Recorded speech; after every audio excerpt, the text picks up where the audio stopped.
Negative thinking can hold you back from living the life you want.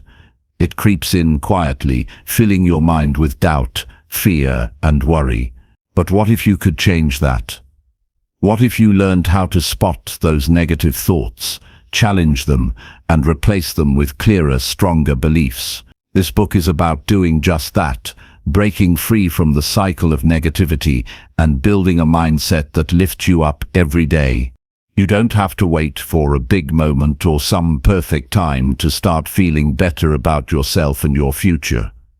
Change begins with simple actions you can take right now. Small habits, clear goals, and honest self-talk can transform how you see yourself and the world around you. Imagine waking up each day with a calm mind and a clear sense of purpose, no longer weighed down by old fears or doubts. Throughout this book, you'll find practical advice that anyone can use. There's no complicated theory or confusing ideas here, just straightforward steps that help you grow stronger and more confident over time. You'll learn how to take control of your thoughts, handle setbacks without losing hope, and create routines that support your mental and emotional well-being. The journey isn't always easy, and growth can feel slow at times. But sticking with these practices will build your resilience and open doors to opportunities you might not have seen before. This isn't about quick fixes or magic solutions. It's about steady progress and the daily choices that lead to lasting change. By the end, you'll have tools to keep moving forward, even when life feels tough. You'll understand how to protect your peace, set boundaries, and focus on what truly matters. Most importantly, you'll gain confidence in your ability to shape your own future. If you're ready to break the grip of negative thinking and step into a life filled with clarity, strength, and hope, this book is your guide. Keep reading and take the first step toward the positive change you deserve. Chapter 1: Identify your negative thoughts and challenge them daily. Everything begins in the mind. Before anything changes on the outside, something must shift on the inside. That shift often starts with awareness. Specifically, awareness of your own thoughts. Your thoughts shape your perception of reality. They guide your decisions, fuel your emotions, and influence your habits. If your mind is full of negative thoughts, doubt, or quiet mental attacks, then your experience of life becomes heavy, fearful, and unclear. You lose energy, motivation, and belief in yourself. That's why the first step in breaking negative thinking is not about changing the world around you. It's about seeing clearly what's happening inside your own head. You cannot change what you do not see. Most people walk through life on autopilot, responding to their thoughts as if those thoughts were facts. If the mind says, "You're not good enough," they accept it. If the mind says, "Why bother trying?" they retreat. They don't challenge these thoughts because they don't even realize they're thinking them. The process happens so quickly, so quietly, that they confuse thought with truth. This is how negativity takes control, by hiding in the background and whispering doubt until it becomes familiar. The first step is to pause and observe. Stop assuming that every thought you have is valid or helpful. Begin to notice what your mind tells you. You may be surprised by how often your thoughts are critical, fearful, or self-sabotaging. You might hear things like, "Nothing ever works out," "You always fail," or "Everyone else is better than you." These thoughts sound personal, but they are patterns. They are loops that repeat because they were never questioned.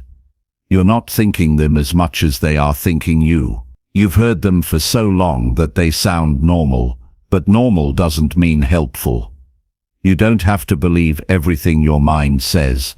Once you begin to recognize negative thoughts, the next step is to challenge them.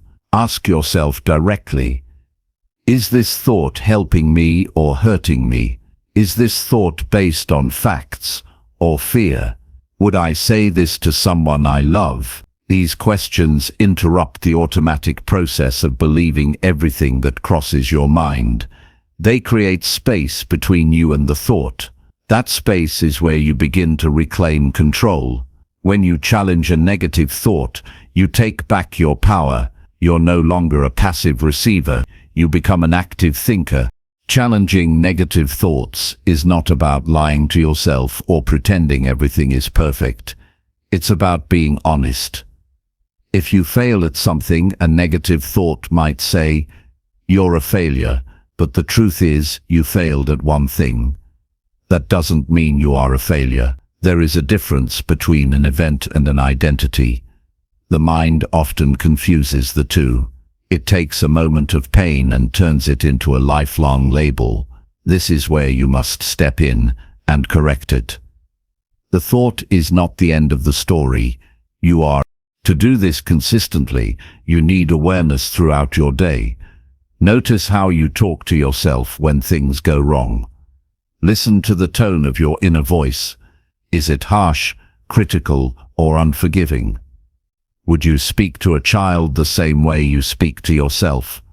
Probably not. Start replacing that voice with one that is strong but kind, firm but understanding. Talk to yourself the way you would talk to someone you care about, because you should care about yourself. Keep a journal.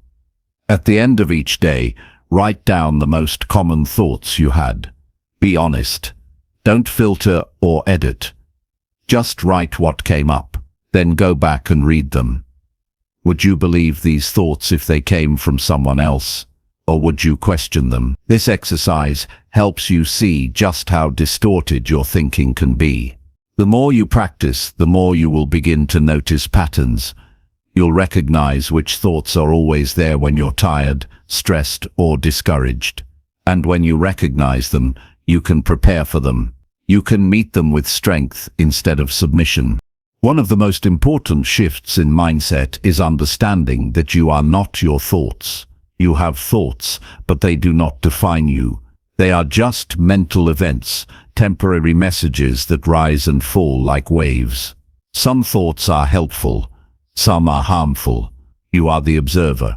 You decide which thoughts to act on and which to let pass. This awareness gives you freedom. You no longer have to be a prisoner of your own mind. Many people believe that negative thinking is just who they are. They say things like, "I've always been this way," or "I can't help it," but those beliefs are just thoughts too. And like all thoughts, they can be questioned and changed. You are not stuck. You are not broken. You are not doomed to live in a mental loop of fear and criticism. But you must be willing to do the work. You must take your mental life seriously. It affects everything else. The world will not always be kind. Life will bring challenge, rejection, and difficulty. But your mind can either be your greatest ally or your worst enemy. You get to decide which one it will be. If your inner voice encourages you, supports you, and reminds you of your strength, then no matter what happens around you, you will not fall apart. But if your inner voice constantly attacks you, doubts you, and tells you that you can't handle life, then even small problems will feel impossible. That's why breaking negative thinking is not a luxury. It's a necessity. Start small. Don't try to fix every thought at once. Begin by catching one negative thought each day and challenging it. Write it down. Question it. Replace it with something more truthful and empowering. If the thought is "I'll never succeed," replace it with "Success takes time and I'm learning." If the thought is "Nobody cares about me," replace it with "I'm still learning how to connect and build trust." These new thoughts don't need to be overly positive. They just need to be more honest. Real progress is grounded in truth, not fantasy. Understand that this is not a one-time fix. It's a daily discipline. Your mind will keep offering negative thoughts because that's what it's used to. Your job is to keep catching them, questioning them, and replacing them. Over time, the patterns begin to change. Your mind starts to default to strength instead of weakness. Doubt loses its grip. confidence begins to grow. But this only happens through practice. Awareness alone is not enough. You must also act on what you see. This journey requires patience.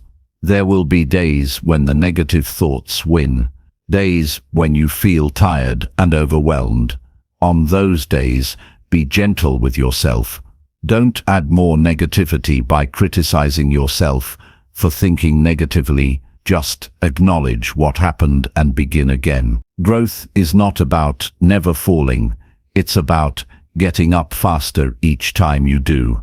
And you will get stronger, step by step, as long as you keep going. You are not here to live in fear of your own mind. You are here to master it, to take ownership of your thoughts, and create a life that reflects your deepest values. That begins with the simple decision to pay attention, to notice what your mind is telling you and to ask if it's really true. Every day is another chance to train your mind in a better direction. Every thought is another opportunity to choose strength over fear. When you commit to this process, your life begins to change. You start feeling more in control. You begin to respond to challenges instead of reacting. You treat yourself with more kindness. You become more present, more grounded, more at peace. This is what happens when you stop believing every negative thought and start thinking on purpose. It's not about being perfect. It's about being aware, being intentional, being free. You don't have to wait to feel better. You don't have to wait until everything in your life is fixed. You can begin right now by choosing to identify and challenge just one negative thought. That simple act, done consistently, will reshape your inner world. And as your inner world changes, so does everything else. The world outside starts to feel less threatening. People feel less judgmental. The future feels less terrifying because you are no longer carrying the weight of your own negative voice. This is how personal growth begins. Not with grand goals or loud declarations, but with a quiet decision to take your thoughts seriously, to treat your mind like a garden, to pull out the weeds, to plant something better. It's daily work. It's invisible work, but it is the most important work you will ever do. Because your thoughts are the foundation of your entire life. Change them, and you change everything. Keep paying attention. Keep showing up. Keep choosing better thoughts. One day at a time. You are not broken. You are becoming. And this moment right now is the perfect place to begin. Chapter 2. Replace self-doubt with clear and honest truth. Self-doubt doesn't show up loudly. It arrives quietly, in moments of hesitation and silence. It hides in questions like, what if I'm not ready? Or, who am I to try? It speaks softly, but consistently, enough to make you pause, shrink, or back away from your potential. It's not always dramatic. Often it sounds reasonable. That's why it's dangerous. It convinces you that staying still is safer than moving forward, that trying is riskier than waiting, that failing means you're not good enough. Over time, self-doubt becomes a habit, a default response to anything new, uncertain, or uncomfortable. And unless you replace it with something stronger, it begins to define how you live. The only way to remove self-doubt is to meet it with clarity and truth. Not with positive thinking, not with shallow affirmations, but with honest, grounded understanding of who you are, what you've been through, and what you are capable of doing next. You don't fight doubt by ignoring it. You face it.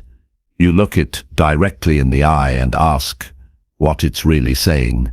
Most of the time, self-doubt doesn't come from your true self. It comes from old voices, teachers, parents, experiences, or failures that made you feel less than enough. But those voices are not your identity. They are memories. And memories are not instructions for your future. Clarity begins when you stop guessing about your worth. when you stop basing your confidence on feelings and start building it on facts. Look back on your life honestly. What have you overcome? What have you improved? What have you learned through pain, loss, or discomfort? The answers are already there, but self-doubt convinces you to ignore them. It wants you to forget your progress and focus only on your fears. It tells you that you're not good enough because you don't feel confident every day. But confidence isn't a feeling, it's a result. It comes from doing hard things, from showing up even when you're unsure, and from taking small actions until your mind starts believing what you're proving. You don't replace self-doubt by waiting for a breakthrough. You replace it by choosing to stop lying to yourself. Doubt says, "You're not capable," but the truth is, you've already faced difficult days, and you're still here. Doubt says, "You'll never get it right," but the truth is, you've figured out things before, and you can figure this out too.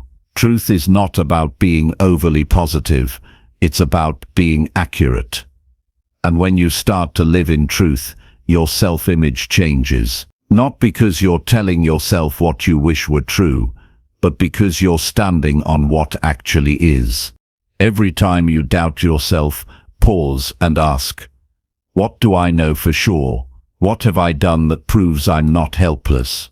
What have I survived that makes this next challenge possible? This reflection is not ego, it's honesty. The world will always have reasons to challenge your belief in yourself. But the real challenge is whether you will continue to feed lies or whether you will speak truth to yourself with courage. The truth is not loud. It doesn't beg for your attention. It waits for your permission. It's always there, but you must choose to hear it. You must also stop confusing self-doubt with humility. Doubting yourself doesn't make you humble. It makes you stuck. Real humility is knowing your limits, while also recognizing your responsibility to grow. It's saying, I may not know everything, but I'm willing to learn. Self-doubt says, I'm not ready. Truth says, I'm learning to be ready. One keeps you standing still, the other moves you forward. That difference changes everything. Many people think that self-belief comes first and action comes after, but the opposite is true. Action leads to belief. Start small, take one step, prove something to yourself. That evidence becomes your strength. The more you do, the less you'll need to be convinced that you're capable, because you'll have proof. The people who trust themselves most are not the ones who never doubted. They are the ones who acted anyway. They took steps in silence, in fear, in uncertainty, and they learned that movement itself builds confidence. Be careful about what you tell yourself. Every thought you repeat becomes a message to your nervous system. If you say, I can't, often enough, your mind starts searching for reasons to make it true.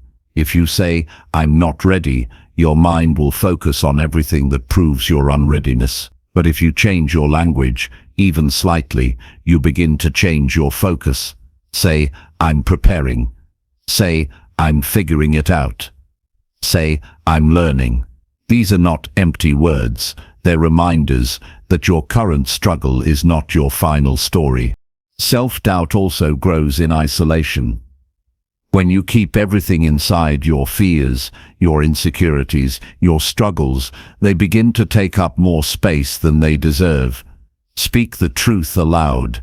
Share it with someone you trust, or write it clearly on paper. Give form to your thoughts so you can see them fully. Often, what feels overwhelming in your mind becomes manageable when put into words. That's when clarity returns. That's when the fog lifts and you can start thinking again with reason instead of fear. Be aware of who you spend time with. If you're surrounded by people who constantly question you, dismiss your ideas, or feed negativity, your self-doubt will grow stronger. Not because they control your thoughts, but because influence matters. Spend more time with people who speak truth to you, who see your strength, who remind you of your progress, who hold you accountable but never put you down. You don't need cheerleaders. You need truth-tellers who believe in your growth, even when you don't. Your story is still being written. Don't allow self-doubt to become your narrator. Don't let it tell you who you are or what you're capable of. That job belongs to you. Replace every doubtful thought with something grounded. When the voice says, "You can't," respond with, "I'm going to try anyway." When it says, "You're not enough," respond with, "I'm working on becoming more." This is not about ignoring the hard parts. It's about facing them with a clearer voice, one rooted in reality, not fear. Growth happens when you refuse to accept old labels. Labels like failure, weak, average, broken, they come from moments, not truths. You may have failed, but you are not a failure. You may feel weak, but you are not defined by weakness. You may have settled in the past, but you are not stuck. The moment you stop treating temporary emotions as permanent facts is the moment your life begins to change. Replace doubt with truth. By developing self-respect, treat your goals as if they matter. Show up for your habits, even when nobody's watching. Keep your promises to yourself. These are small acts of discipline, but over time they become the foundation of confidence. You stop needing external validation because your actions are enough. You know who you are because you've seen what you're willing to do. That's truth. That's power. Self-doubt will visit you again. It doesn't disappear forever, but each time it comes back, you'll be more prepared. You'll know what it looks like. You'll recognize its voice. And instead of letting it take over, you'll respond with evidence, with clarity, with action. You'll return to the truth, not as a wish, but as a habit. And each time you do, the voice of doubt gets quieter. Your voice gets stronger. You don't need to wait for someone else to believe in you. You don't need the perfect moment or the perfect plan. You need the truth. And the truth is this: you have more strength than you've given yourself credit for. You have more potential than you've allowed yourself to use. You have the ability to build, to grow, to rebuild again and again, no matter how many times you fall. But it starts with what you tell yourself. It starts with how you answer doubt when it shows up. It starts with replacing lies with truth. Every single day. Chapter 3. Chapter 1. Build new habits that support a better mindset. A better mindset doesn't come from wishing or waiting. It comes from what you do every day. The way you begin your morning, the thoughts you entertain, the actions you repeat, and the choices you make. These all create the mental framework that shapes how you live. If your habits are working against your growth, then even the strongest motivation will fade. Motivation can give you a push, but it is your habits that determine where you end up. To build a stronger, clearer, and calmer mind, you must create habits that support mental clarity, emotional stability, and self-respect. Every day, your habits are teaching your mind what to expect from you. If you stay up too late, start your day with noise and distraction, avoid meaningful work, and constantly scroll through negativity, your mind will respond with anxiety, fatigue, and confusion. These aren't personality traits, they are consequences. The brain adapts to what you feed it, and when you feed it disorder, it cannot create peace. That's why changing your mindset doesn't start with positive thinking, it starts with disciplined living. Begin with small, consistent shifts. Choose one habit you can anchor at the start of your day. Not something big, something stable. Wake up at the same time, drink water before checking your phone. Sit in silence for 5 minutes and breathe. These habits don't feel life-changing at first, but they change how you enter the world. They give you space between sleep and chaos, space between the inner world and the outer noise. This space is where your mind regains control. Without it, you go straight from bed into reaction, and you spend the rest of the day catching up to your own life. Structure brings mental peace, not because everything goes according to plan, but because you know where to begin. Most people stay stuck in confusion because they live without rhythm. They say they feel lost, unmotivated, or overwhelmed, but those feelings are often the result of scattered habits. When every day is unpredictable, the mind begins to fear the unknown. But when you bring consistency into your daily actions, mind feels safe enough to focus and grow. Discipline reduces emotional noise. Your mindset improves when you give your energy to what you can control. One of the most effective habits you can build is deciding the night before what your next morning will look like. Write down 3 small priorities, not overwhelming tasks, just 3 things you will complete. When you wake up, follow that list before anything else. This simple habit builds mental order. It shows your brain that your life has direction. Over time, that direction becomes internalized, and you stop relying on emotion to decide what happens next.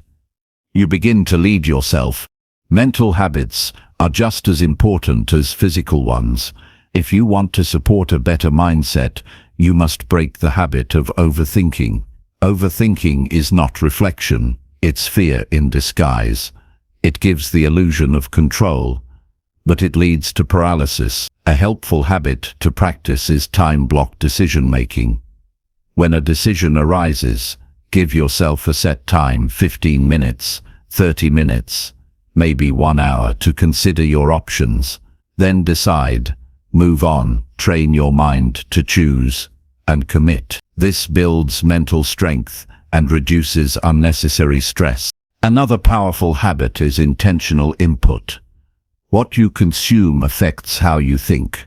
If your daily habit includes constant negative news, toxic conversations, or empty entertainment, your mind will become restless and defensive.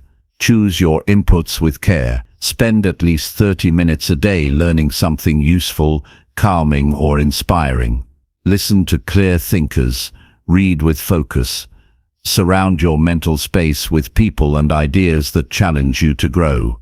This habit protects your mind from the weight of confusion. A better mindset is also built through the habit of physical discipline. Your body and mind are not separate. When your body is neglected, your mind becomes dull and reactive. Movement is not just for physical health. It sharpens the brain. You don't need to train like an athlete. Just commit to moving every day. Walk, stretch, breathe deeply. These small acts send signals to your mind that you are alive, present, and in control.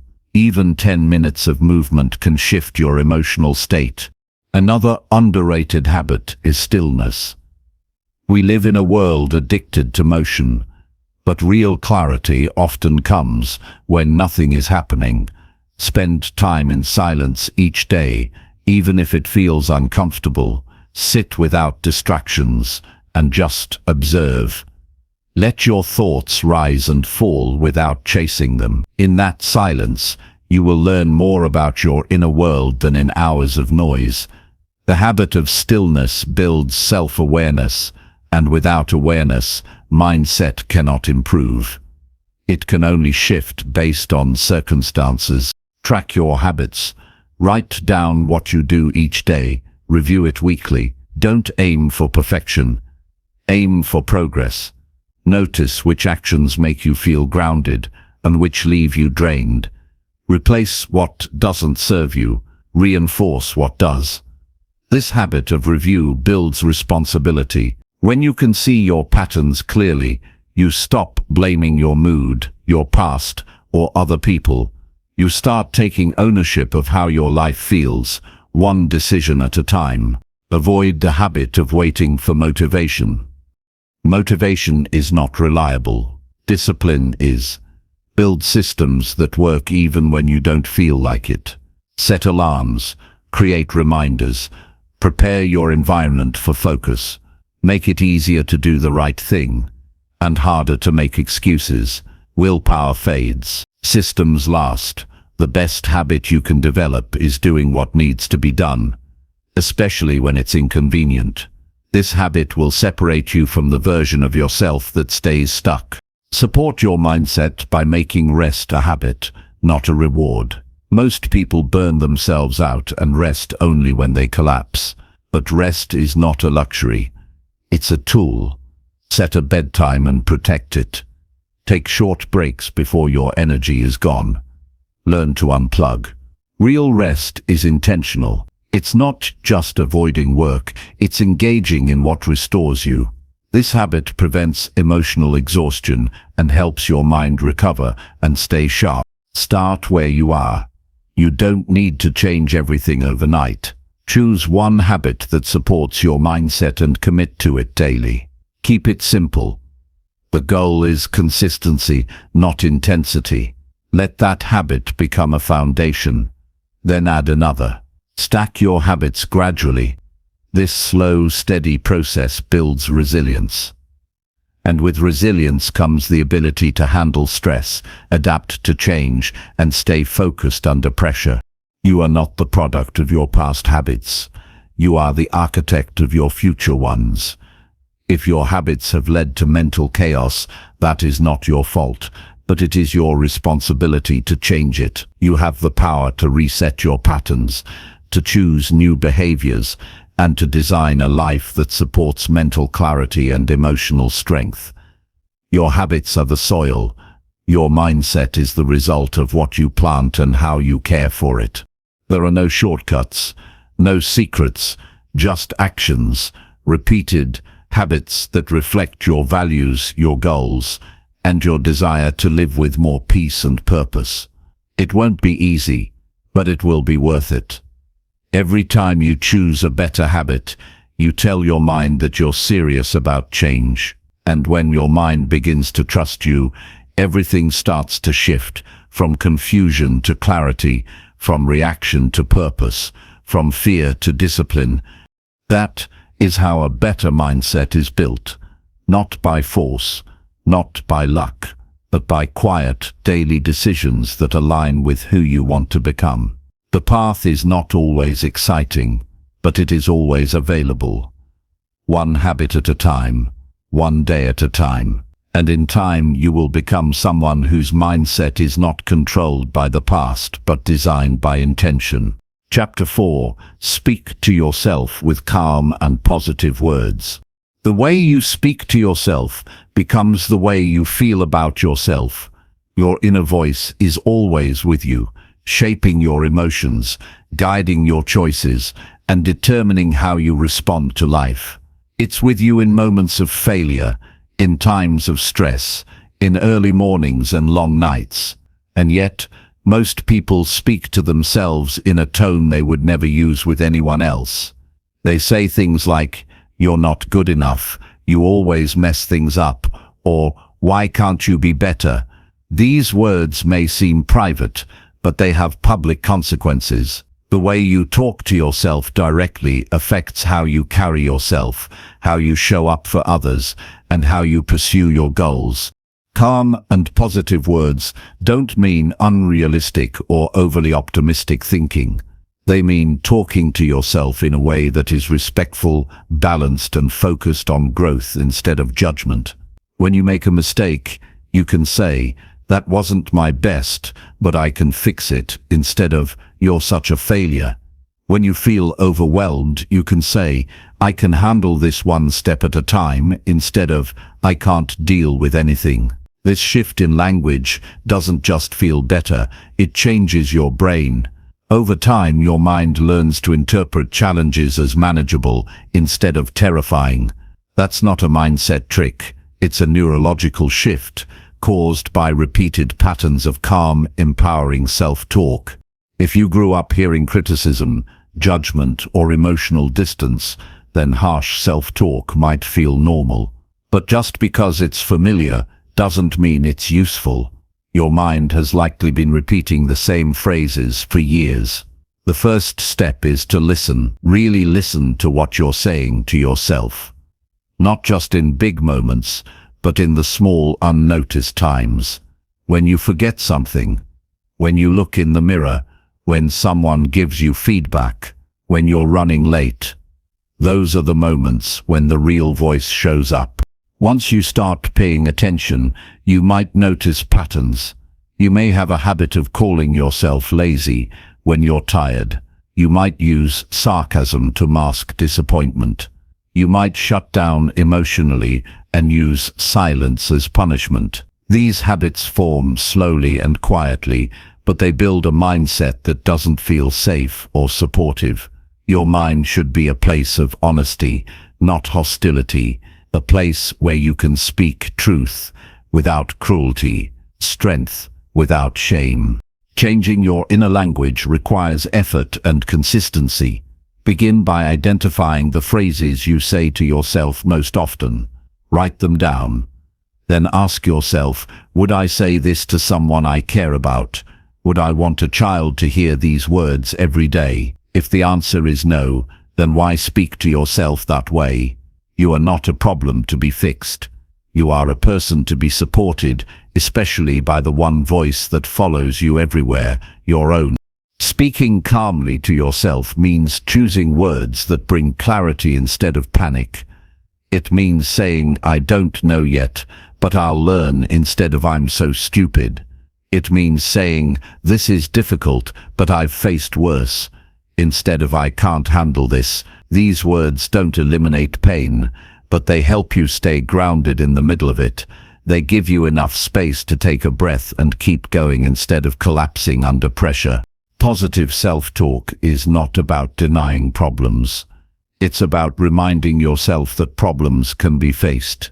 When your mind tells you that things are falling apart, your calm voice responds with stability. When fear tells you to hide, your inner voice reminds you that courage is not the absence of fear, but the decision to act despite it.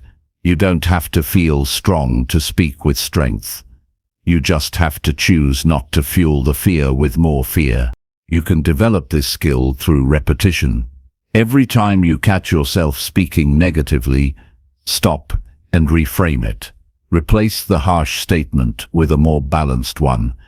If you say, I'll never get this right, replace it with, it's okay to struggle while learning. If you say, no one likes me, replace it with, I'm still learning how to connect, and that takes time. These are not tricks. They are truths told with care. And telling yourself the truth in a kind tone is one of the strongest forms of discipline. You should also be aware of the tone you use.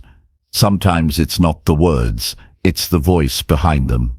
You might say the right thing, but in a way that feels cold or forced. Speak to yourself as you would to a close friend who's going through a hard time. Be firm when necessary, but never cruel. Be direct without tearing yourself down. You can correct yourself without demeaning yourself. Practice this every day, especially when things go wrong. It's easy to be kind to yourself when everything is fine. The real work happens when you're tired, disappointed, or anxious. That's when your old habits will try to take over. You'll want to blame yourself, criticize yourself, or shut down. In that moment, pause. Say something different. Even if it feels unnatural at first, say it anyway. The more you practice, the more real it becomes. Use writing as a tool to shape your inner voice. Keep a journal where you write messages to yourself, not just about your goals, but about how you want to treat yourself. Write the kind of support you wish someone else had given you. Write what you need to hear when things are difficult, then read it back when your mind starts to drift in negativity. These words become your mental anchor, a place you can return to when everything else feels uncertain. Also, be mindful of the media and messages you consume. If you're constantly surrounded by negativity, sarcasm, or unhealthy comparisons, your mind will absorb that tone. Choose inputs that align with the voice you want to build. Read books that speak with clarity. Listen to voices that offer wisdom without drama. Let your mind be shaped by strength and calmness, not fear and noise. If you've spent years speaking harshly to yourself, the change won't happen overnight. You will slip back into old patterns. That's okay. The goal is not perfection. The goal is awareness and course correction. When you notice the negative voice, pause and switch. Don't punish yourself for slipping, praise yourself for catching it. Every correction is a win. Every gentle word is a step in the right direction. Your inner voice becomes your companion in everything you do. It's the one presence that never leaves. You can use it to create peace, or you can let it become a source of constant tension. The choice is always yours. This isn't about being endlessly positive. It's about being consistently fair, about speaking with balance, truth, and care, even when no one else is watching or listening. Your words shape your world. Speak with power, but speak with peace. Remind yourself that you're allowed to make mistakes and still be worthy. Remind yourself that growth takes time, and you're still on the path. Remind yourself that you can be strong without being hard on yourself. The voice you build today becomes the foundation you stand on tomorrow. Speak wisely. Speak kindly. Speak like someone who finally understands their own worth. Chapter 5. Focus fully on the present and let go fast. Most of life is happening right now, but we miss it because our minds are somewhere else. Either stuck in what already happened, or rushing ahead to what might happen next. The present moment is the only place where change begins, where peace can be felt, where clarity becomes available, but most people spend very little time actually living in it. They replay old conversations, revisit past mistakes, and hold on to moments they can no longer change, or they obsess over tomorrow's outcomes, worrying about events that haven't even happened. In both cases, life continues without them, unfolding second by second while their attention is somewhere else. To focus fully on the present is to return to what's real. It's choosing to bring your awareness back to where you are, not where you were, and not where you think you should be. It's not something you do once and then master. It's something you practice every time your mind tries to escape.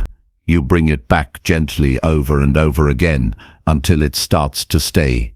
That's how you build presence, not through force, but through consistent return.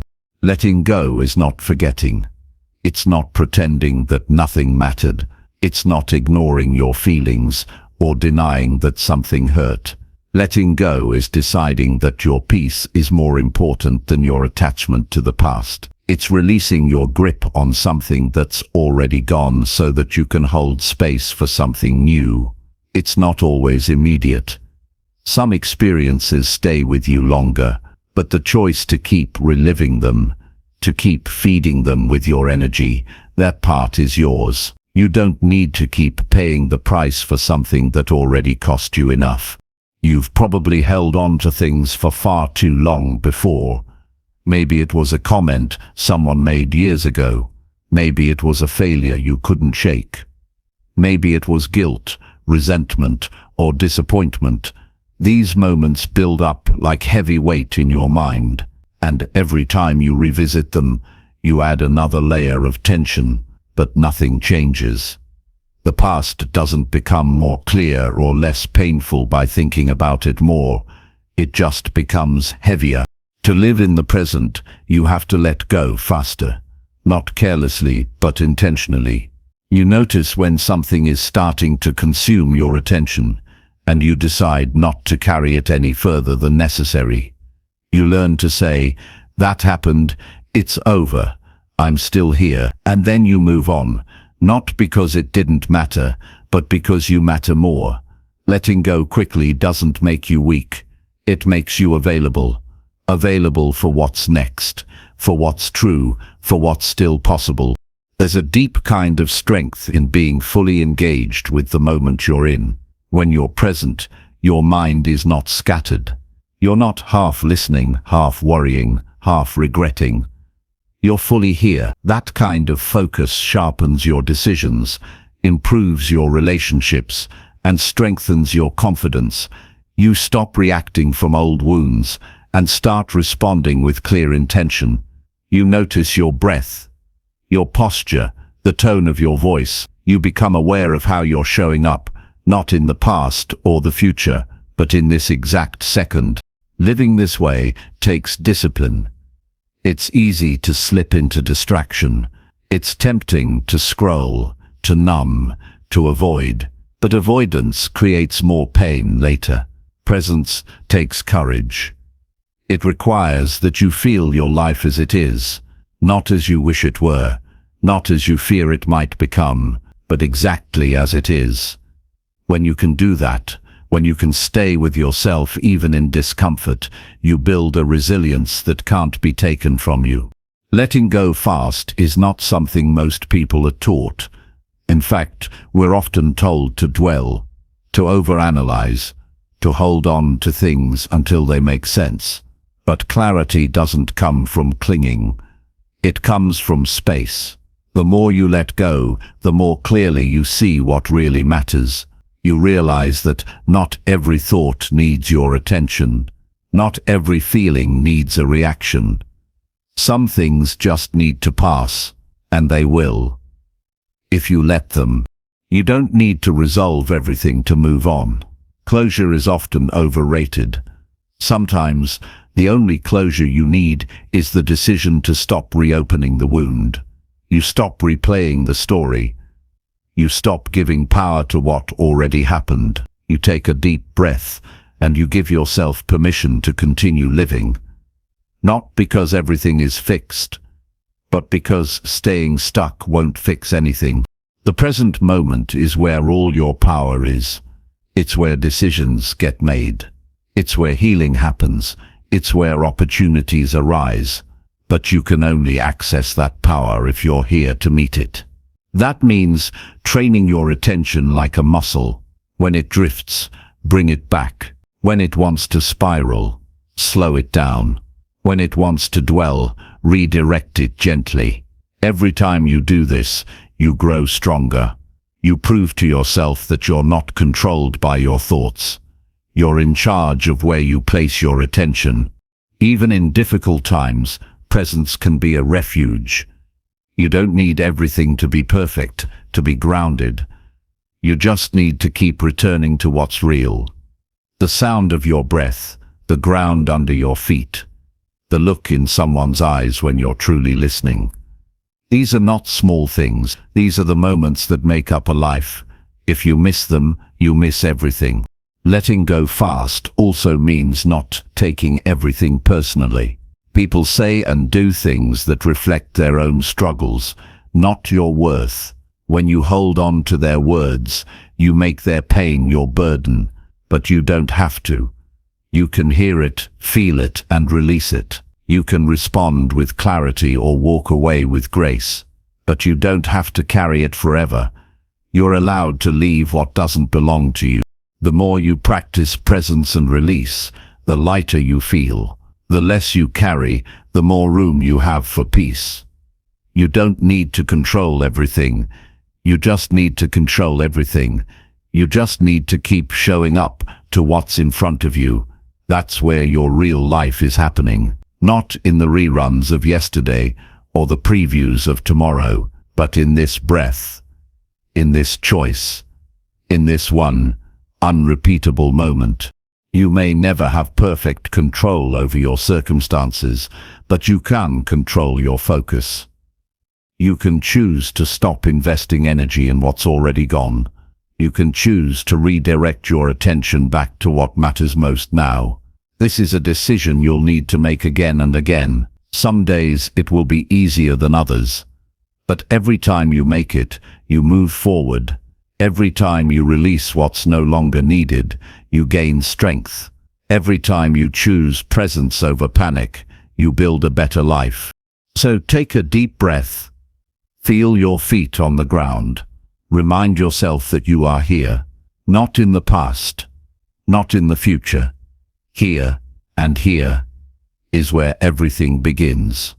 Chapter 6. Take control of your reactions with deep breathing.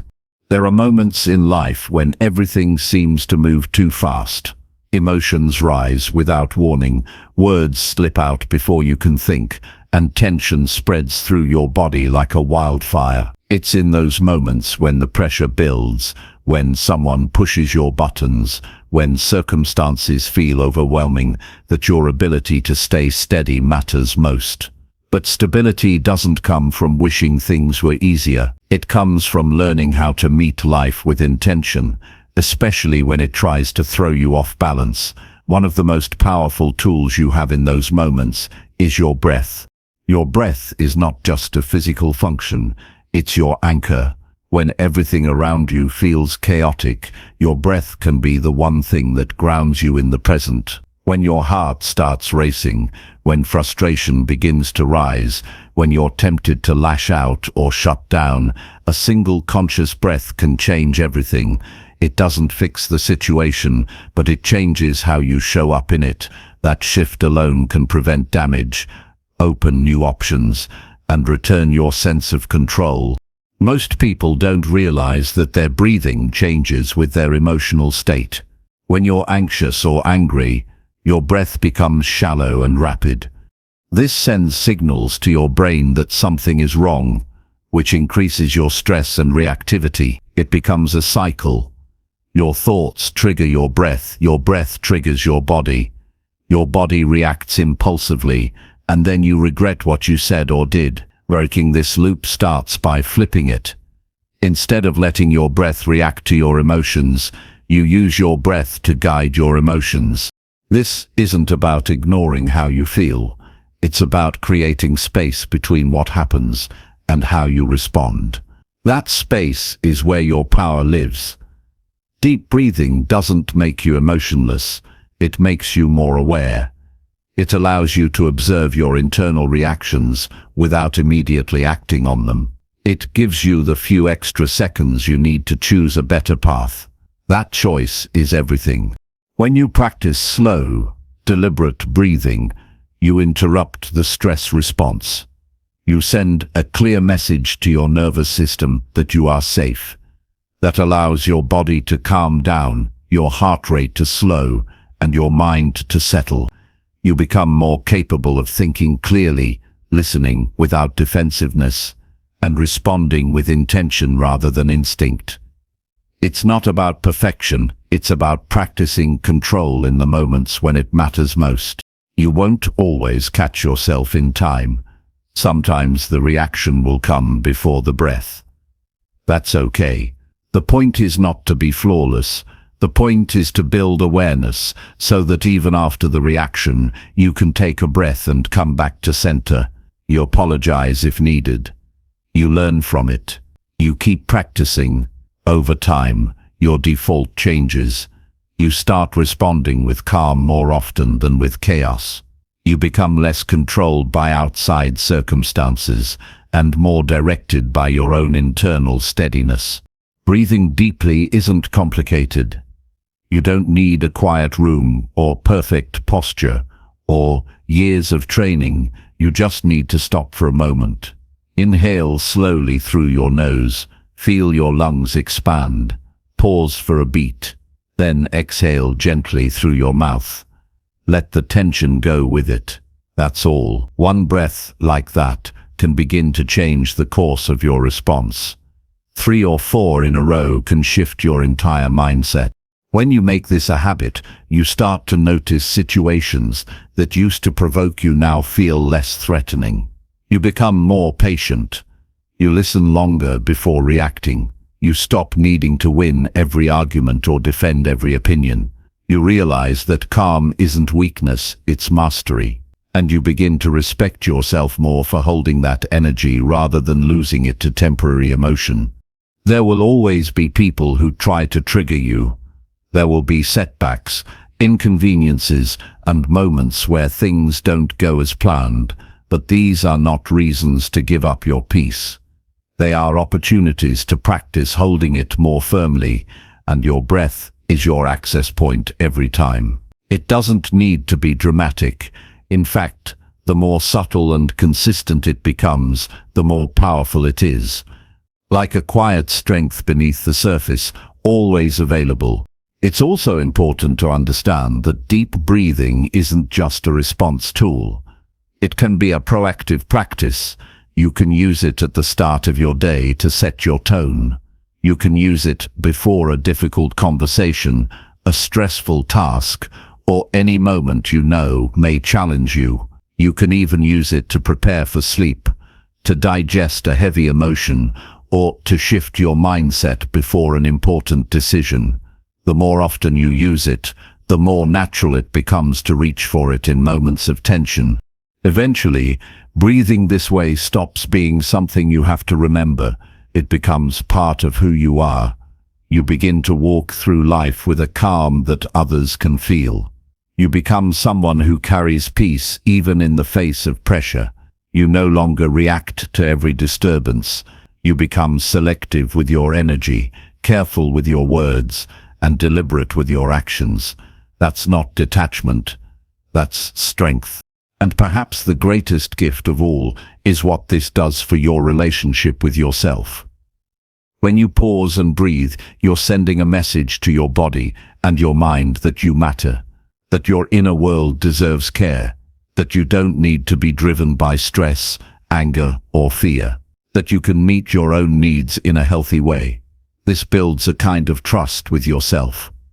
You start to believe that no matter what happens, you can handle it without losing yourself in the process.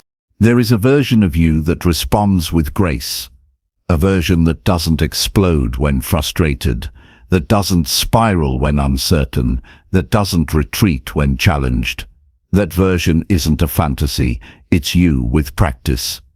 It's you with intention, and it begins with one breath, then another, then another. In a world that often demands urgency, breath reminds you to slow down. In a culture that values reaction, it helps you reclaim reflection. It's not about becoming passive, it's about becoming precise, being able to choose your energy instead of being ruled by it. That's how you regain control. That's how you protect your peace. So the next time life presses hard against you, don't rush to respond. Let your breath arrive first. Let it create space. Let it soften the edges of your reaction. Let it lead you back to who you want to be. And let it remind you, calm is not a luxury. It is your greatest power, available in every moment, as close as your next breath. Chapter 7. Set small daily goals that grow your confidence. Every day, you're given a quiet opportunity to become stronger, not in big, loud, dramatic ways, but through small actions that shape how you see yourself. Confidence isn't something you're either born with or without. It's something you build slowly, piece by piece, through consistent effort and self-respect. And one of the simplest, most powerful ways to build it is by setting small goals each day and following through on them. These aren't goals meant to impress anyone or change your entire life overnight. These are the kind of goals that help you become someone you trust, someone who shows up for themselves even when no one else is watching. It's easy to underestimate the power of small wins. People often think they need to achieve something massive to feel better about themselves. But that's not how confidence works. Confidence is a result of showing yourself that you are capable, that you can be counted on, and that your efforts matter. When you set a simple intention for the day, something manageable, clear, and within your control, and you complete it, you create a quiet moment of self-respect, and that's what confidence is made of.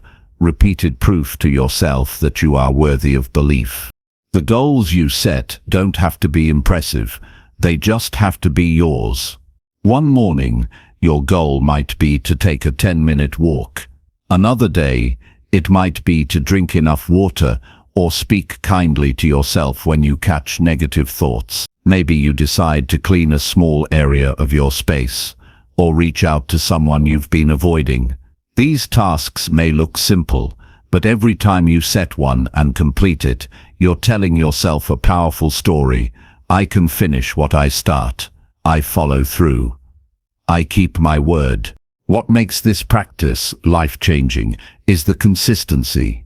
Anyone can be motivated for a day or two, but people who grow into strong, steady, self-respecting versions of themselves are the ones who keep going, even when the excitement fades. When you make daily goals a regular part of your life, you begin to carry a quiet confidence with you.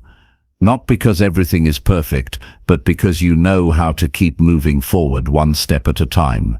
You stop waiting for some magical breakthrough. You realize that every breakthrough is just the result of many small steps you didn't quit on. Another powerful part of this practice is the control it gives you. Life is unpredictable. You can't control the behavior of others. You can't always change your circumstances overnight. But you can wake up and decide what kind of person you want to be today. You can set a goal that moves you, even just slightly, in the direction of that person. That alone makes you powerful. That alone gives you a sense of purpose, even on days when everything feels uncertain. Some days you'll feel strong and energized. Other days you'll feel tired or discouraged. That's why it's important to adjust your goals based on where you are. The point isn't to be perfect or to perform. The point is to keep a promise to yourself, even if it's small. When you're low, your goal might simply be to breathe deeply for 5 minutes or take a shower. That still counts. That still builds something inside you. The goal isn't the size of the action. It's the message you send yourself by showing up anyway. What often holds people back isn't a lack of ability, it's the feeling that their effort doesn't matter. But it does. Every time you complete something you plan to do, no matter how small, you reinforce your sense of reliability. That's how you move from self-doubt to self-trust. It's not about being confident before you begin. It's about building that confidence through action. You do, and then you become. That's the path. You also learn to appreciate progress for what it is, movement. You stop waiting for perfection and start honoring effort. You start seeing how the small wins are the foundation of big changes. A single completed goal might not change your life today, but stacked together over time, they change how you walk through the world. They shift your posture, your voice, your decisions. They help you speak with more certainty and carry yourself with more self-belief, not because everything is easy, but because you've trained yourself to act even when things aren't. Setting daily goals also teaches you discipline without punishment. You don't need to beat yourself up to grow. You don't need to shame yourself into action. Instead, you use clarity and compassion. You decide what matters to you, and you make space for that in your day. You become someone who creates direction rather than waiting for it to arrive. That's where real strength lives, in choosing to guide your life in a meaningful direction, even when no one else is doing it for you. And if you ever miss a goal, that's okay. Missing one doesn't erase your progress. It's just a reminder to return. Not to restart from zero, but to continue. Growth doesn't disappear when you stumble. It deepens when you decide not to stay down. What matters most is how quickly you return to your path and how much grace you give yourself in the process. That's how people who grow for life think. They don't chase perfection. They stay committed to becoming. You may notice that over time, the goals you set begin to shift. What once felt challenging now feels easy. What once felt far away now feels within reach. That's a sign of your growth. As your confidence increases, you begin to stretch yourself naturally, not out of pressure, but out of curiosity and strength. You begin to explore new possibilities because you believe in your ability to figure things out. That's the kind of confidence that lasts, not a loud, surface-level kind, but a steady, earned, unshakable kind, built daily, built honestly, built by you. So when you wake up tomorrow, ask yourself one question: what small goal can I set today that will make me feel proud? Then do it. Let it be simple. Let it be doable. Let it reflect what matters to you. And when you complete it, take a moment to acknowledge what you just did, because that moment is bigger than it seems. That's the moment you grow. That's the moment you become someone who doesn't just dream of change, but lives it, step by step, one goal at a time. Chapter 8. Surround yourself with people who lift you up. The people you allow into your life influence more than just your mood. They shape your habits, your standards, your beliefs about what's possible for you. If you're surrounded by individuals who drain your energy, doubt your ideas, or minimize your growth, it becomes harder to stay strong, even if you're deeply committed to your path. But when you're surrounded by people who encourage your evolution, who genuinely celebrate your wins, and who remind you of your worth even on your worst days, everything becomes more possible. You begin to rise higher without having to push so hard, because the energy around you starts working with you, not against you. We often underestimate how much our environment matters. You can be doing all the right things, reading the books, setting the goals, practicing self-awareness, but if the voices in your daily life constantly bring you down or fill your mind with doubt, it will take twice as much strength to keep going. That's not because you're weak. It's because no one thrives in isolation or in toxicity. Humans are relational creatures. We are affected by what we hear, what we feel, and what we absorb from the people closest to us. Choosing to be intentional about your circle isn't about judging others or cutting people out in anger. It's about protecting your inner world. It's about honoring the fact that your mindset is precious and you need to nurture it with care. You don't need dozens of supportive people. Even one person who believes in you deeply can shift everything. Their presence becomes a mirror that reflects back the strongest version of you. And slowly, through those reflections, you start to believe in your own strength more fully. Sometimes the hardest part is realizing that certain people you've grown up with, worked with, or loved deeply are no longer aligned with the person you're becoming. This can be painful, but it's not cruel to grow beyond someone. It's honest. And when you stop forcing yourself to shrink just to stay connected, you begin to breathe more freely. You create space in your life for the kind of relationships that are rooted in mutual respect and inspiration, not guilt or obligation. People who lift you up don't always look the same. Some challenge you in a way that feels uncomfortable at first, but ultimately helps you grow. Others provide calm and safety when your mind is overwhelmed. Some make you laugh when you forget how to be light, and some hold you to higher standards simply by showing you what's possible when you live with integrity. All of these people are valuable. What matters is that you feel expanded, not diminished, when you're around them. You'll know someone is good for your growth when you leave their presence feeling more motivated, not more insecure. When you talk about your dreams and they listen without mockery or doubt. When you fail and they remind you it's not the end. When you struggle and they offer help without making you feel like a burden. These are the signs of true support. These are the relationships that add energy rather than drain it. As you begin to evaluate who you let close, ask yourself this: do I feel stronger or smaller after being around this person? Do I have to censor who I really am just to maintain peace? Do I feel heard, or do I always have to fight for space in the conversation? These are not selfish questions, they're survival questions, because your energy is sacred, your time is limited, And the people around you either help you build or they slowly erode what you're trying to create. You are not meant to carry the weight of everyone else's fears. When someone constantly projects their limitations onto your life, it's not a reflection of your ability, it's a reflection of their pain. But if you absorb those doubts long enough, you begin to treat them like facts. That's why it's so important to be surrounded by people who can see beyond the fear. People who have done their own inner work or are committed to doing it are far less likely to hold you back.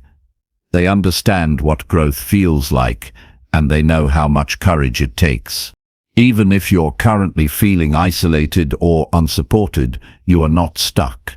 You can begin today by seeking out new voices. Read the words of people who think differently.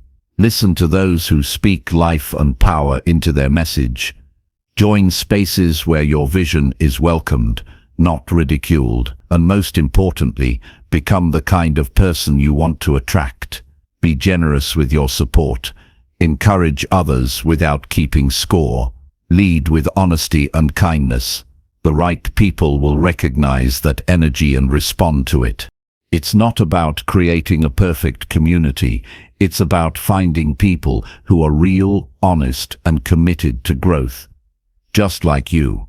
They might not always agree with you, but they won't try to break you down. They'll challenge you with love, not shame. They'll see your effort, even when the results aren't visible yet. And they'll remind you of your power when you forget it yourself. That's what lifting someone up really means, not rescuing them, but reminding them of their strength. As you continue to grow, the right people will become more obvious. They'll feel peaceful to be around.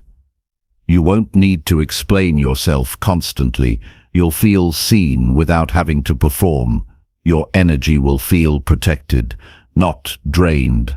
And you'll begin to realize that you are no longer carrying so much alone, not because your life suddenly became easier, but because you allowed others to walk with you and you chose those people wisely. The truth is, your success, your peace, and your healing are all deeply influenced by who surrounds you. You deserve to be in rooms where your light is recognized, not dimmed. You deserve conversations that feed your mind and touch your spirit. You deserve friendships that evolve with you, not ones that punish your progress. You deserve to be supported, not out of pity, but because you are valued and respected. This is not a luxury, it's a necessity. Because when you're supported, you grow faster, you recover quicker, you dream bigger, and you stay true to who you are, even when life gets difficult. So don't settle for shallow connections. Don't keep people close just because they've always been there. Choose your company with the same care you give to your thoughts and actions, because the people you walk with help shape the path you walk, and the stronger your circle, the more unshakable you become. Chapter 9. Write down every thought and study your patterns.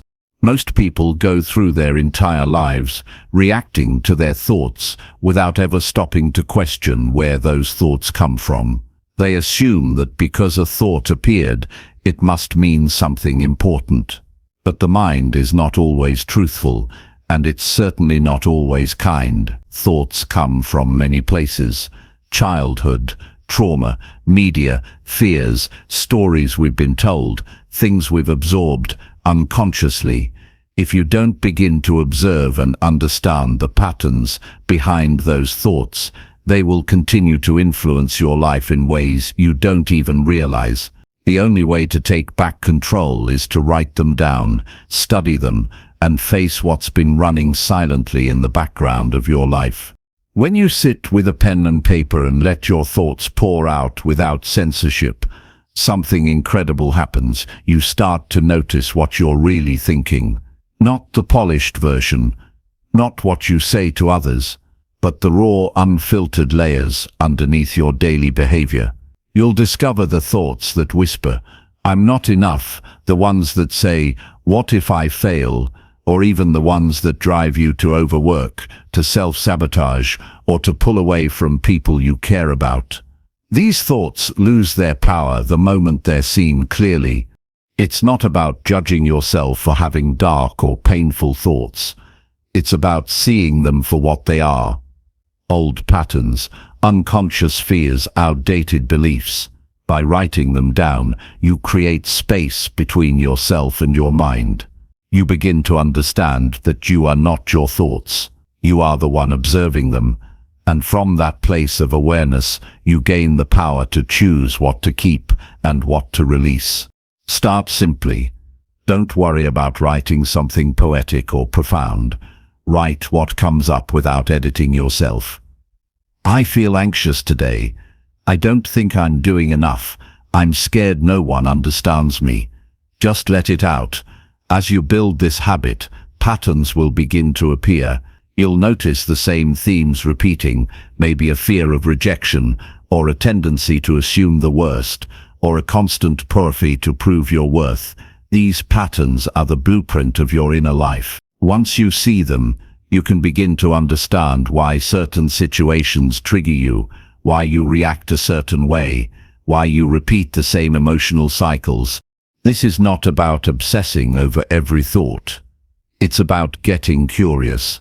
It's about noticing, interesting, I always feel this tightness when I have to speak up, or every time I try to rest, I feel guilty. The more you observe, the more you begin to question, where did this come from? That question leads to powerful answers. You'll remember things, moments you dismissed, things adults said when you were young, experiences that left a mark but were never processed. Those memories are often stored in thoughts that replay over and over, disguised as self-doubt or overthinking. Writing gives you the chance to look at your mind from the outside. That distance is everything. Without it, you're just swimming in your thoughts, getting tossed around by them.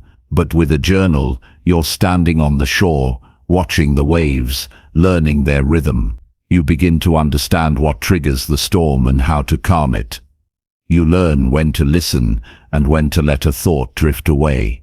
You'll also begin to notice how your thoughts influence your emotions. A single sentence in your mind, like "I always mess things up," can spiral into sadness, frustration, or hopelessness if it goes unchecked.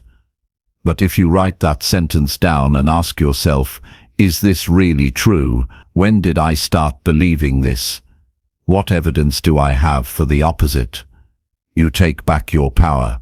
You begin to replace reaction with reflection, and slowly, your emotional responses begin to change. Not because you force yourself to be positive, but because you're removing the roots of negative thinking, one written word at a time.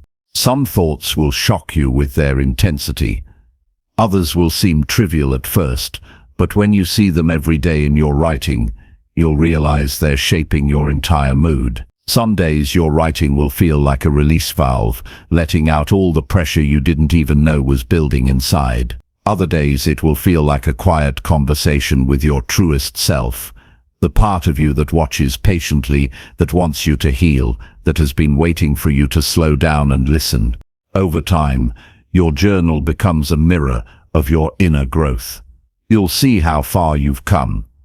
You'll see entries from weeks ago that once felt overwhelming, but now seem distant and resolved. You'll track your evolution, not just in how you think, but in how you respond to what you think.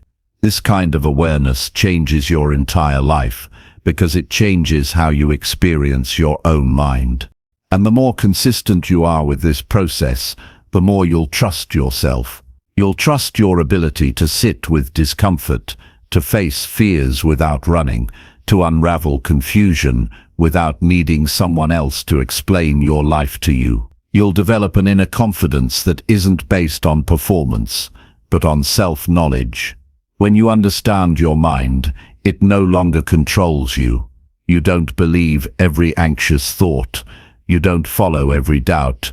You pause, write, reflect, and from that stillness, you make better choices. Some people will say they don't have time to write, or they don't know where to start, but this isn't about time, it's about clarity. A few honest sentences each day can change how you think, feel, and act. And you don't need fancy prompts or perfect grammar.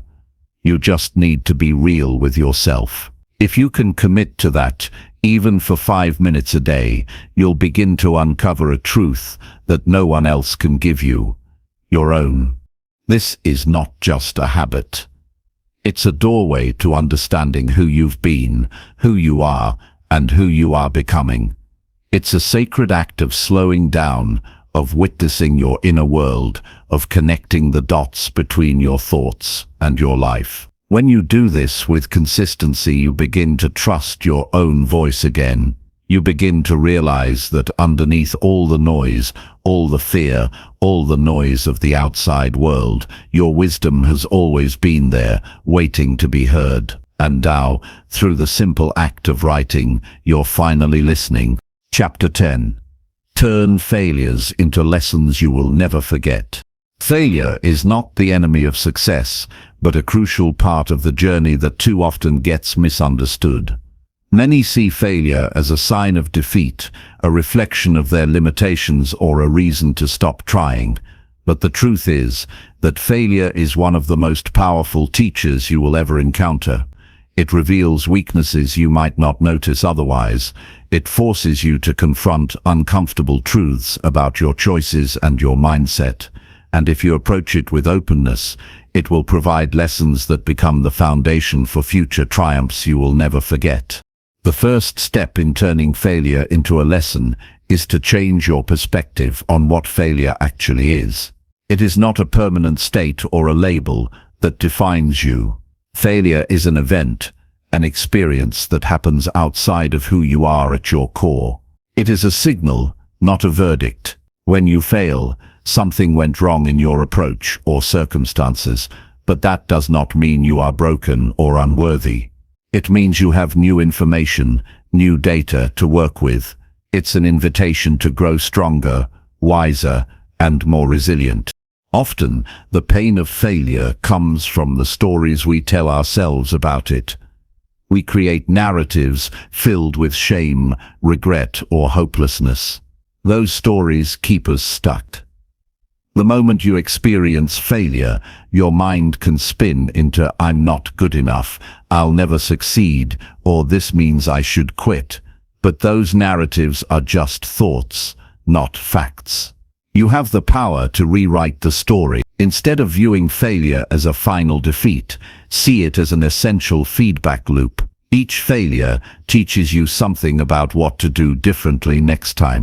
Learning from failure requires honesty and humility. You must be willing to look clearly at what happened without excuses or blame. Ask yourself difficult questions. What choices led to this outcome? Where could I have taken more care or been more strategic? What did I overlook? What internal beliefs held me back? This process isn't about self-criticism. It's about deep reflection and self-awareness. Only when you face the truth of your failures with openness can you extract meaningful lessons that will shape your future. Remember, failure is never the same as defeat unless you let it be. Many successful people have faced tremendous failures but refused to be defined by them. They chose to see each setback as a stepping stone rather than a stumbling block. They treated their failures as temporary and valuable experiences that provided clarity on what to improve. You can do the same. The lessons you learn from failure become part of your internal toolkit, equipping you to handle challenges with more skill and less fear. One of the greatest benefits of failure is that it reveals your resilience. When you fall and get back up again, you prove to yourself that you can endure hardship. This endurance strengthens your confidence and mental toughness. You become less afraid of mistakes because you know you can survive them. That shift in mindset is profound. It frees you from paralysis and hesitation, allowing you to take action even when the outcome is uncertain. Failure also encourages creativity and flexibility. When one approach doesn't work, you're pushed to find another way. This process sparks innovation and personal growth. You learn to adapt, experiment, and think outside the box. The lessons you take from failure aren't just about fixing mistakes. They're about discovering new possibilities that wouldn't have appeared if everything had gone smoothly. Failure forces you to expand your thinking and open new doors. It's important to note that not every failure will have an immediate or obvious lesson. Sometimes it takes time for the meaning to become clear. Patience and reflection are necessary. Writing about your failures, talking with trusted friends or mentors, or simply sitting quietly with the experience can help you uncover insights you missed at first. This ongoing examination deepens your understanding and transforms failure from a painful memory into a source of wisdom. Turning failure into lasting lessons also means letting go of perfectionism. The fear of failure often paralyzes people before they even begin. They wait for the perfect moment, the perfect plan, or the perfect version of themselves. But perfection is an illusion, and waiting for it only delays progress. When you accept that failure is part of the process, you free yourself to try, to experiment, and to learn. You become more willing to take risks, knowing that any failure is a valuable teacher. Another way to ensure you never forget the lessons of failure is to document them. Journaling your experiences, the emotions involved, and the insights gained creates a record that you can revisit when doubts arise. This written account becomes a roadmap of your growth. It reminds you that failure is temporary, and it points to the knowledge and strength you've developed. Over time, this collection of lessons builds a powerful narrative of perseverance and wisdom. Failure also teaches humility and empathy. When you experience setbacks, you become more understanding of others' struggles. You realize that everyone faces obstacles and doubts. This awareness deepens your compassion, making you a better friend, leader, and human being. Lessons learned through failure not only improve your own life, but also enhance your ability to support and inspire those around you. In summary, failure is a teacher disguised as a challenge. By shifting your mindset, embracing honesty, and reflecting deeply on your experiences, you transform failure into lessons that stay with you forever. These lessons become the fuel for resilience, creativity, and growth. They free you from fear and open you to new possibilities. When you learn to honor failure as a vital part of your journey, you move from being afraid of setbacks to mastering them. This mastery is a cornerstone of lasting success and peace. The next time you face failure, resist the urge to retreat or condemn yourself. Instead, lean into the discomfort with curiosity and courage. Ask what this experience wants to teach you. Search for the truth behind the loss. Take what serves your growth and leave the rest behind. By doing this, you not only survive failure, you thrive because of it. The lessons you carry forward become an unbreakable foundation for everything you are meant to achieve. Failure is no longer your enemy, but your most trusted guide. Chapter 11. Create a morning routine that boosts your clarity. Starting your day with intention creates a foundation of clarity that influences everything that follows. A morning routine is not just a checklist. It is a deliberate practice that sets your mind and body into a state of focus and calm. When you take control of your mornings, you reclaim control over your day. This clarity allows you to move through challenges with less distraction and more purpose, enabling you to break free from negative thinking patterns that often cloud your judgment. Building a morning routine that boosts clarity begins with understanding what your mind needs when you first wake up. The moments after sleep are sensitive and powerful. If you immediately dive into chaos, scrolling on your phone, rushing or reacting to urgent demands, you risk starting the day fragmented and reactive. Instead, choose to create a calm environment for your mind to gently awaken. This can be as simple as sitting quietly for a few minutes, focusing on your breath, or gently stretching your body to signal that you are present and ready. One of the most effective ways to bring clarity into your morning is through intentional breathing. Taking slow, deep breaths grounds your attention in the present moment. This practice calms the nervous system and reduces the early morning fog that can lead to anxious or scattered thoughts. Even just a few breaths, focusing solely on the inhale and exhale, creates space in your mind. This space is essential for clear thinking and intentional decision-making throughout the day. Another powerful element of a clarity-boosting routine is setting an intention for the day. This is different from a to-do list. An intention is a guiding principle, a reminder of who you want to be or how you want to show up. It might be a phrase like, "I will act with patience," or "I choose progress over perfection," or "I will listen more than I speak."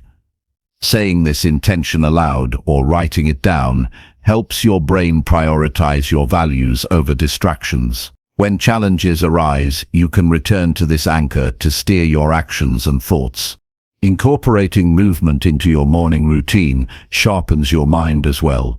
Physical activity, even gentle stretching or walking, releases chemicals in the brain that improve focus and mood. Movement signals to your body that it's time to engage with the world, helping you shake off grogginess and prepare mentally for the day. It's important that this movement feels nourishing rather than taxing. The goal is to energize your mind without overwhelming it. Many people find that journaling in the morning cultivates clarity like nothing else. Writing your thoughts down helps organize your mental landscape and prevents worries from swirling unchecked. A simple practice is to write 3 things you're grateful for, 3 things you want to accomplish, and any thoughts or feelings you want to release. This ritual clears your mind of clutter and centers your focus on what truly matters. Over time, morning journaling can reveal patterns in your thinking and highlight areas where you need to adjust your mindset. Hydrating your body immediately after waking also contributes to mental clarity. Sleep naturally dehydrates you, and water helps jumpstart your metabolism and brain function. Drinking water first thing prevents sluggishness and supports your ability to concentrate. Pairing hydration with a nutritious breakfast fuels your body with the energy it needs to sustain focus throughout the morning hours. Creating boundaries around your morning is just as important as the activities you include. This means deciding not to engage with emails, social media, or news immediately upon waking. Those inputs are often filled with noise and urgency that can pull your attention in multiple directions before you have a chance to prepare your mind. Instead, protect the first moments of your day as sacred time for yourself. This boundary builds mental discipline and reduces reactive thinking, triggered by external distractions. Consistency is key when it comes to morning routines that enhance clarity. The benefits multiply when you practice the same habits daily, allowing your mind and body to anticipate and adapt to this rhythm. Over time, your routine becomes a signal to your nervous system that it's time to be alert, focused, and calm. This conditioning helps reduce morning anxiety and negative spirals because your brain is trained to expect a peaceful and intentional start. It's also important to remember that your morning routine should serve you, not become another source of pressure. It's not about perfection or a rigid checklist, but about creating a foundation that feels empowering and sustainable. On some mornings you might need more rest or gentleness, and that's okay. Flexibility in your routine allows you to honor your needs without losing sight of your intention to bring clarity to your day. Finally, the power of a morning routine extends beyond the first hour. It shapes how you handle stress, make decisions, and interact with others. When your mind is clear, you respond to challenges rather than react impulsively. You are less likely to be swept away by negative thoughts or distractions because you've already anchored yourself in calm and purpose. This clarity builds momentum that supports your growth and helps break the cycle of negativity that can otherwise derail progress. Designing a morning routine that boosts your clarity is an act of self-respect. It's a commitment to yourself that you deserve calm focus and intentionality every day. This routine becomes the solid ground beneath your feet, enabling you to face life with greater resilience and confidence. When you begin your day with clarity, you set the tone for everything that follows. You create space for positive thinking, deliberate action, and steady growth.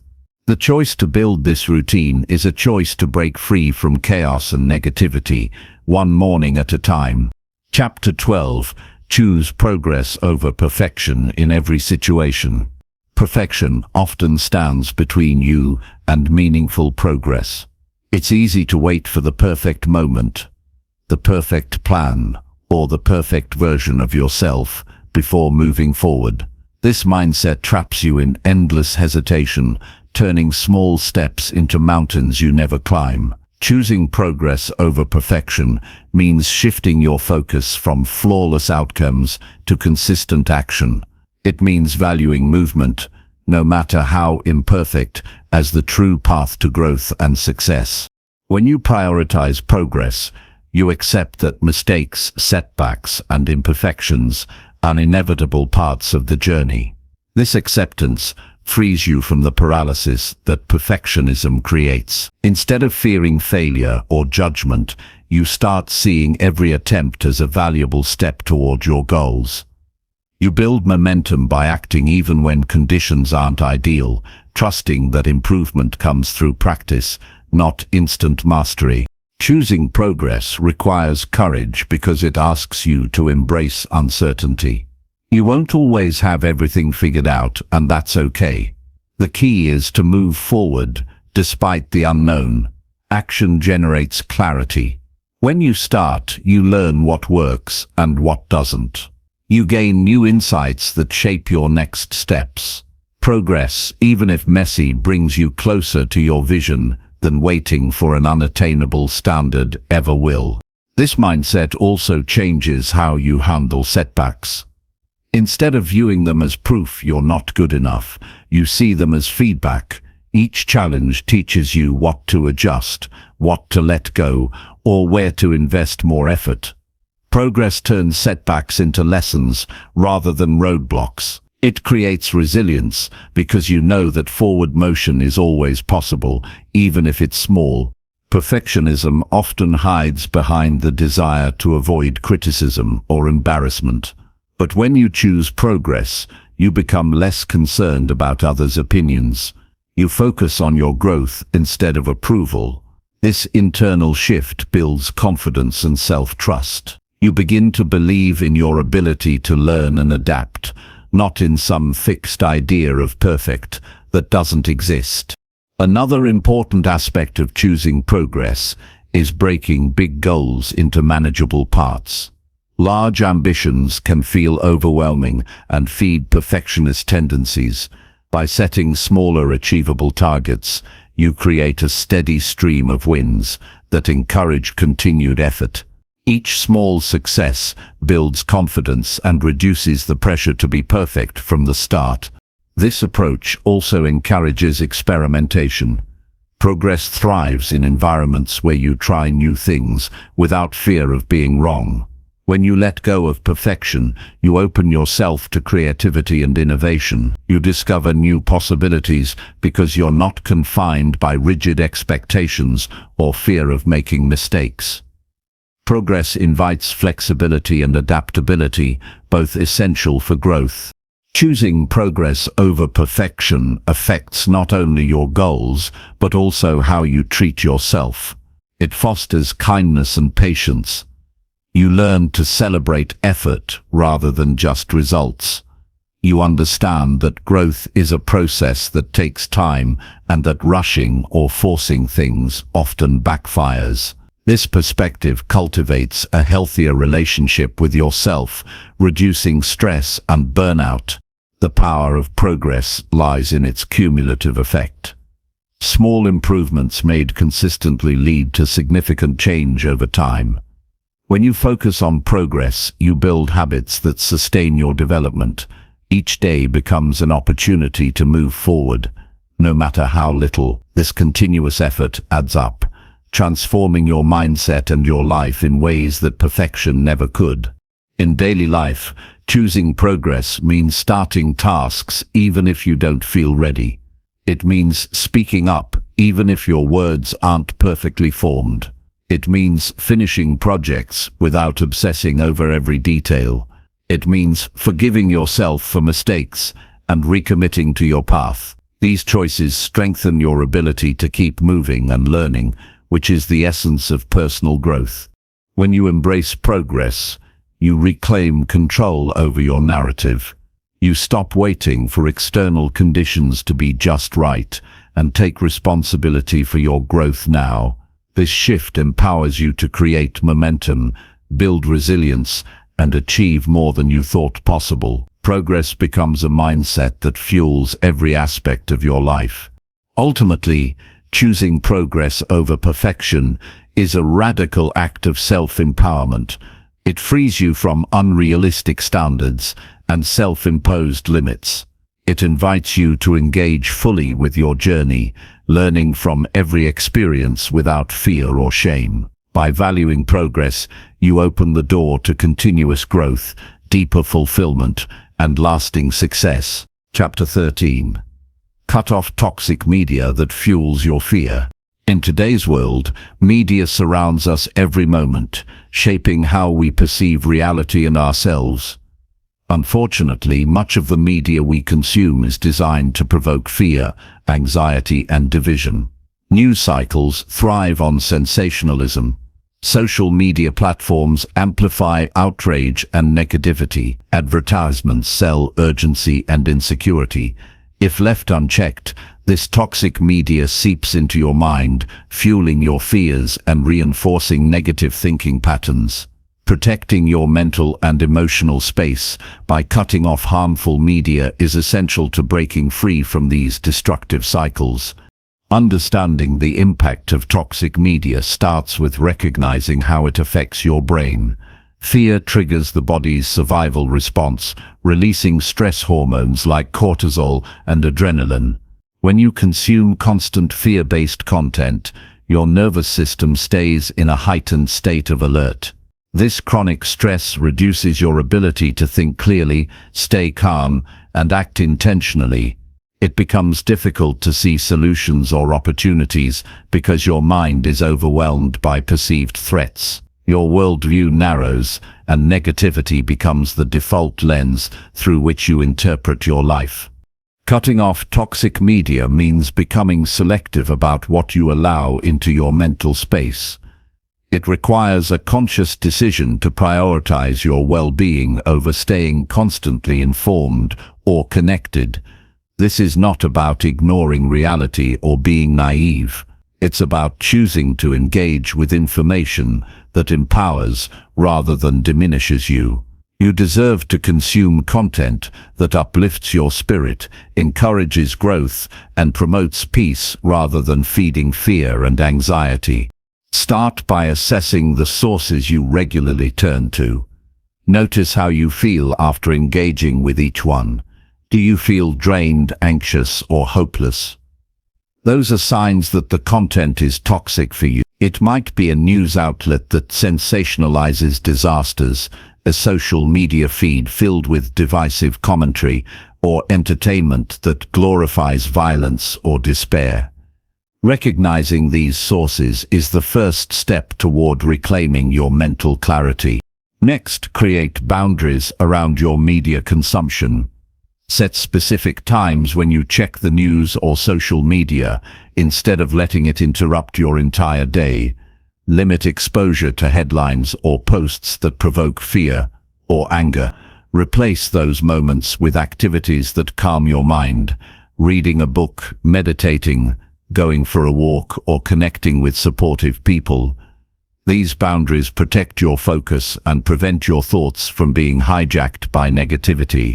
Consider curating your media diet carefully. Follow channels, podcasts, and publications that provide balanced perspectives and constructive information. Choose content that inspires action, teaches new skills, or shares positive stories. Surrounding yourself with this kind of media nourishes your mind and helps build resilience. Over time, you will notice a shift in how you view the world and yourself. It's important to be mindful of the algorithms that dictate what you see online. These systems often prioritize content that sparks emotional reactions because it increases engagement. Unfortunately, fear and outrage are among the strongest triggers. Be intentional about what you click, watch, and share.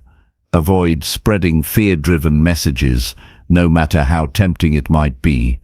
This awareness gives you more control over your mental environment.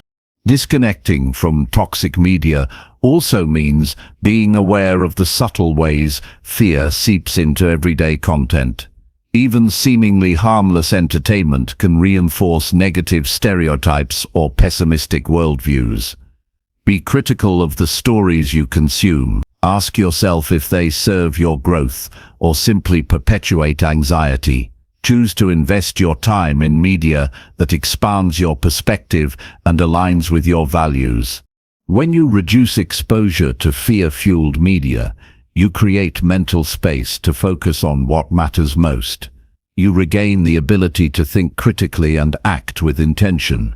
This clarity strengthens your ability to break negative thinking habits because you're no longer feeding them with external negativity. Instead, you're cultivating a mindset rooted in peace, possibility, and empowerment. Cutting off toxic media is not a one-time event, but an ongoing practice. As new sources and trends emerge, continuously evaluate their impact on your mind. Stay vigilant against creeping negativity and be willing to adjust your boundaries as needed. This discipline requires courage because it means resisting cultural pressure to stay plugged in at all times. But it also brings freedom to choose your thoughts and feelings rather than being controlled by the media's agenda. You may face resistance from others who don't understand your decision to limit media exposure. Some might accuse you of ignorance or being out of touch. Stand firm in your choice because your mental health and growth are priorities. Explain that your goal is not to avoid reality, but to engage with it more clearly and constructively. Your example can even inspire others to reconsider their own media habits. Ultimately, cutting off toxic media that fuels your fear is an act of self-respect and courage. It protects your inner peace and supports your journey toward breaking negative thinking patterns. By taking control of your media consumption, you reclaim your mental space and empower yourself to focus on what truly serves your growth.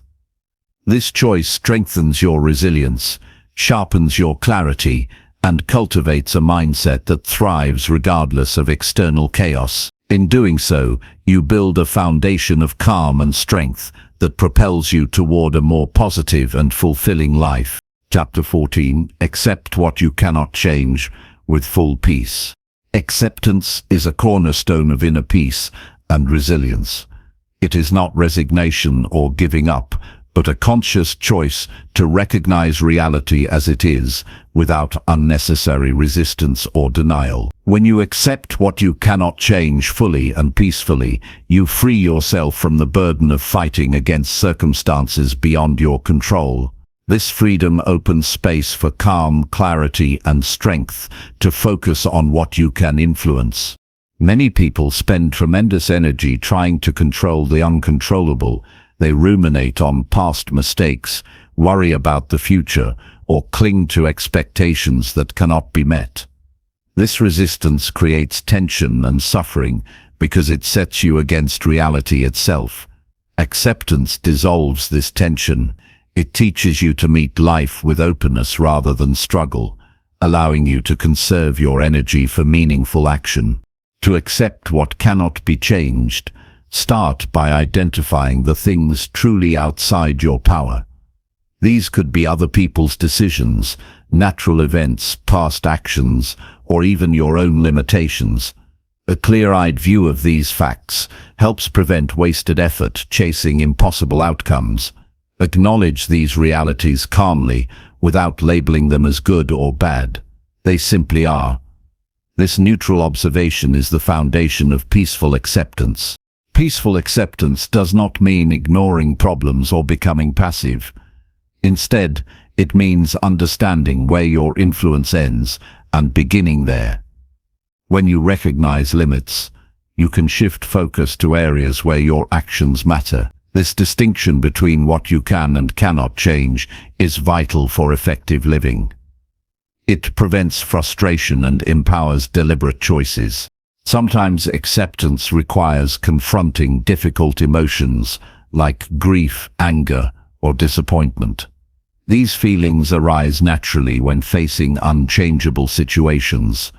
Instead of suppressing them, allow yourself to feel fully. Accepting your emotional experience is part of accepting the situation itself.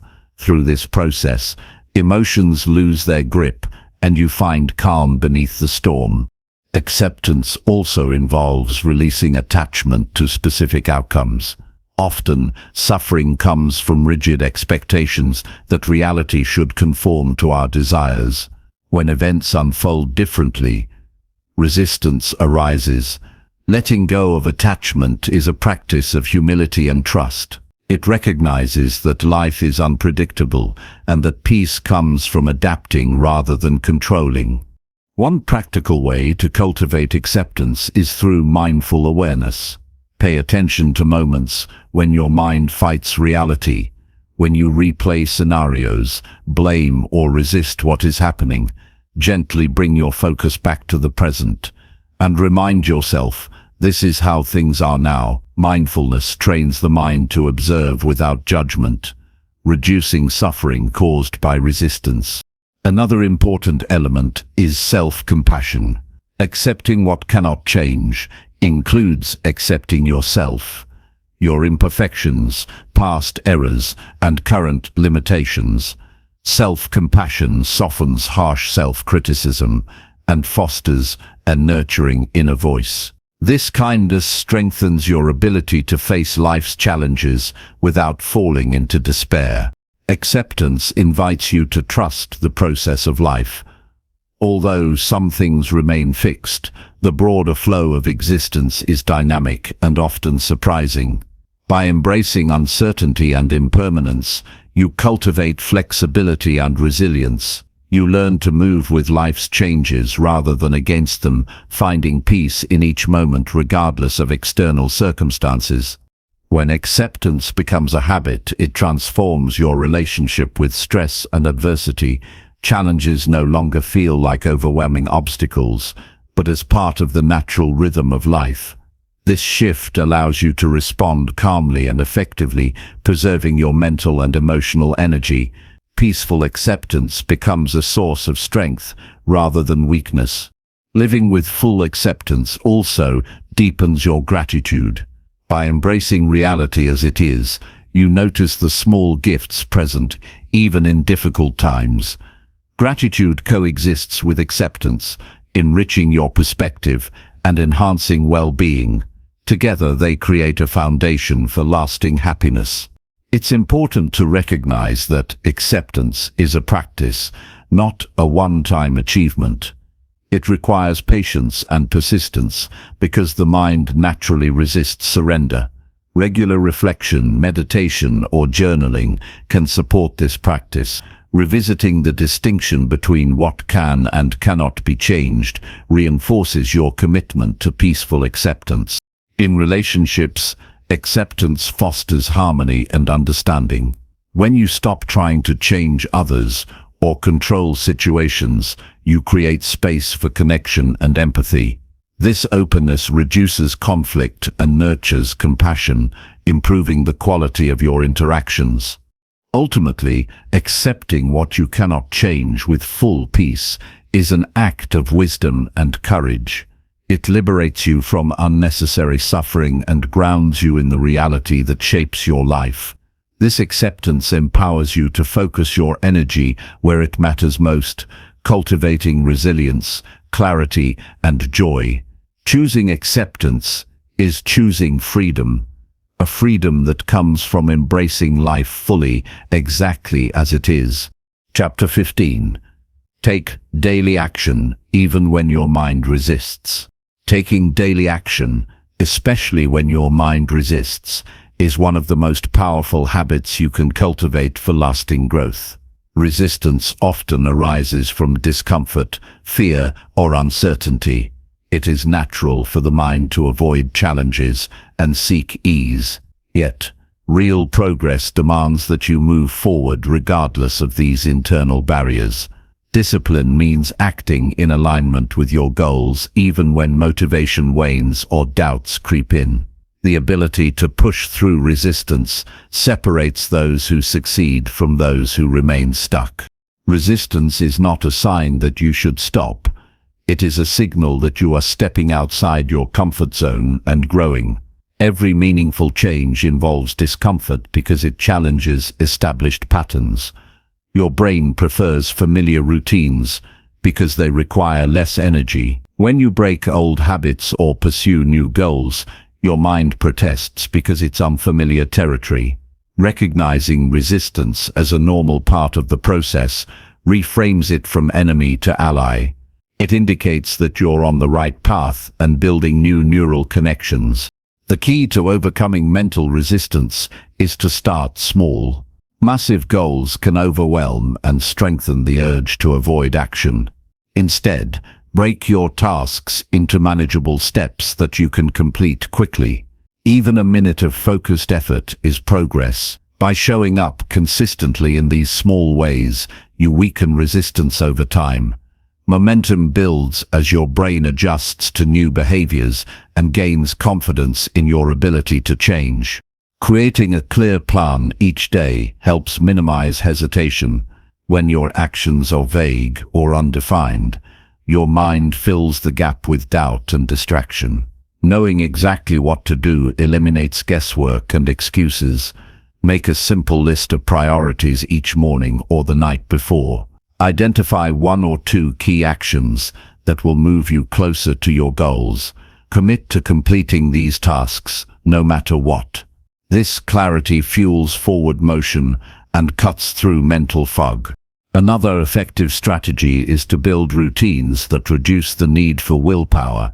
Habits are powerful because they automate behavior, requiring less conscious effort. Anchor your new actions to existing habits or daily cues. For example, if you want to practice writing, do it right after brushing your teeth. The brain links the new behavior to a familiar trigger, making resistance less likely. Over time, these consistent patterns become part of your identity and daily flow.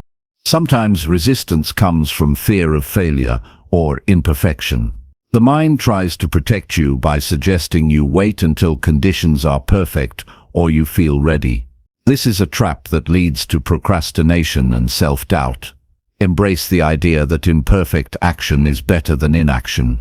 Progress is built on trial and error, learning as you go. Taking imperfect steps builds courage and dismantles the illusion that everything must be flawless before you start. Accountability can also help overcome resistance. Share your goals with trusted friends, mentors, or groups who support your growth. Knowing others are aware of your commitments adds external motivation to follow through. Regular check-ins and encouragement make it easier to show up consistently, especially on days when your mind pushes back hardest. When resistance feels overwhelming, practice self-compassion. Recognize that you are human and that struggling is part of change. Avoid harsh self-criticism that fuels negativity and discouragement.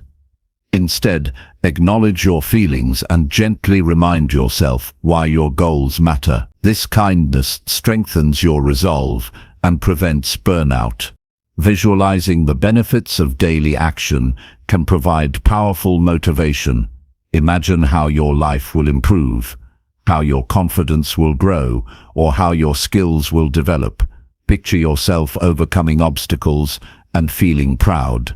This mental rehearsal prepares your brain for success and makes resistance less intimidating. Developing patience is essential because progress often feels slow. Resistance is strongest when results are not immediate. Remind yourself that growth is a process, and small, consistent efforts accumulate into significant change. Celebrate each step forward, no matter how small, as evidence of your commitment and strength.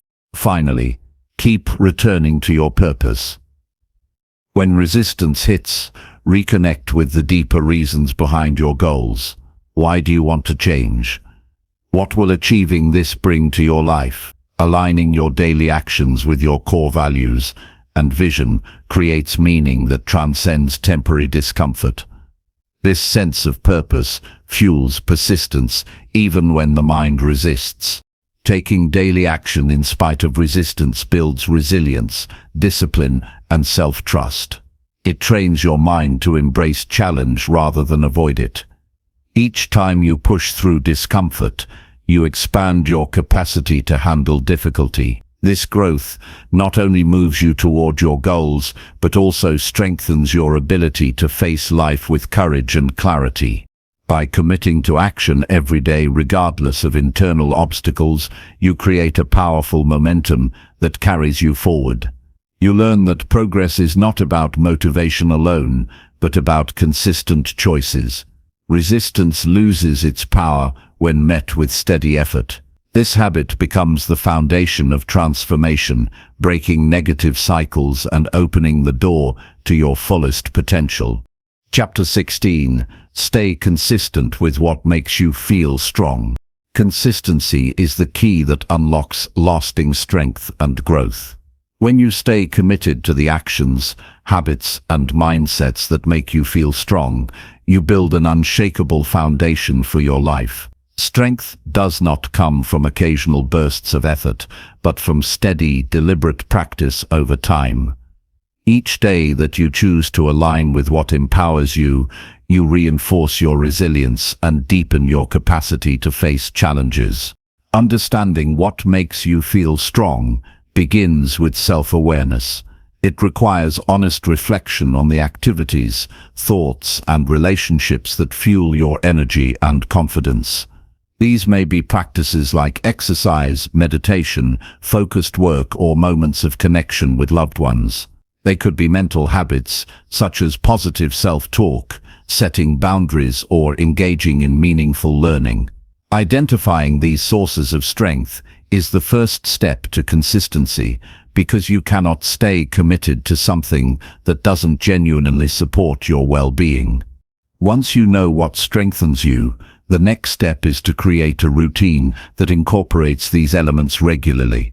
Routines build structure, turning intentional actions into automatic habits that require less effort to maintain. Consistency reduces decision fatigue because your mind no longer debates whether or not to engage in empowering activities. They simply become part of your daily rhythm. This steady engagement nourishes your body, mind, and spirit in a sustainable way. Staying consistent also means prioritizing your needs over external demands that drain your energy. Life often pulls you in many directions, but choosing what makes you feel strong requires discipline to say no to distractions and obligations that do not serve your growth. Protecting your time and focus is a powerful act of self-respect that reinforces your strength. Each time you honor this priority, you deepen your commitment to yourself. Challenges and setbacks are inevitable, but consistency keeps you grounded through difficult times. Strength-building practices become anchors when life feels turbulent. They provide a stable base to return to, helping you maintain balance and perspective. Even when motivation falters, these routines offer a reliable source of renewal and confidence. The discipline of consistency trains your mind to persevere regardless of external circumstances. Consistency is also about embracing progress rather than perfection.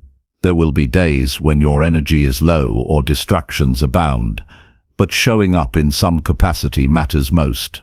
Small actions accumulated consistently have a greater impact than sporadic, intense efforts. This mindset frees you from the pressure of needing to be perfect and encourages sustainable growth. It reminds you that strength is developed over time through persistent effort. Another important factor is adapting your practices as you grow. What makes you feel strong today might evolve as your needs and circumstances change.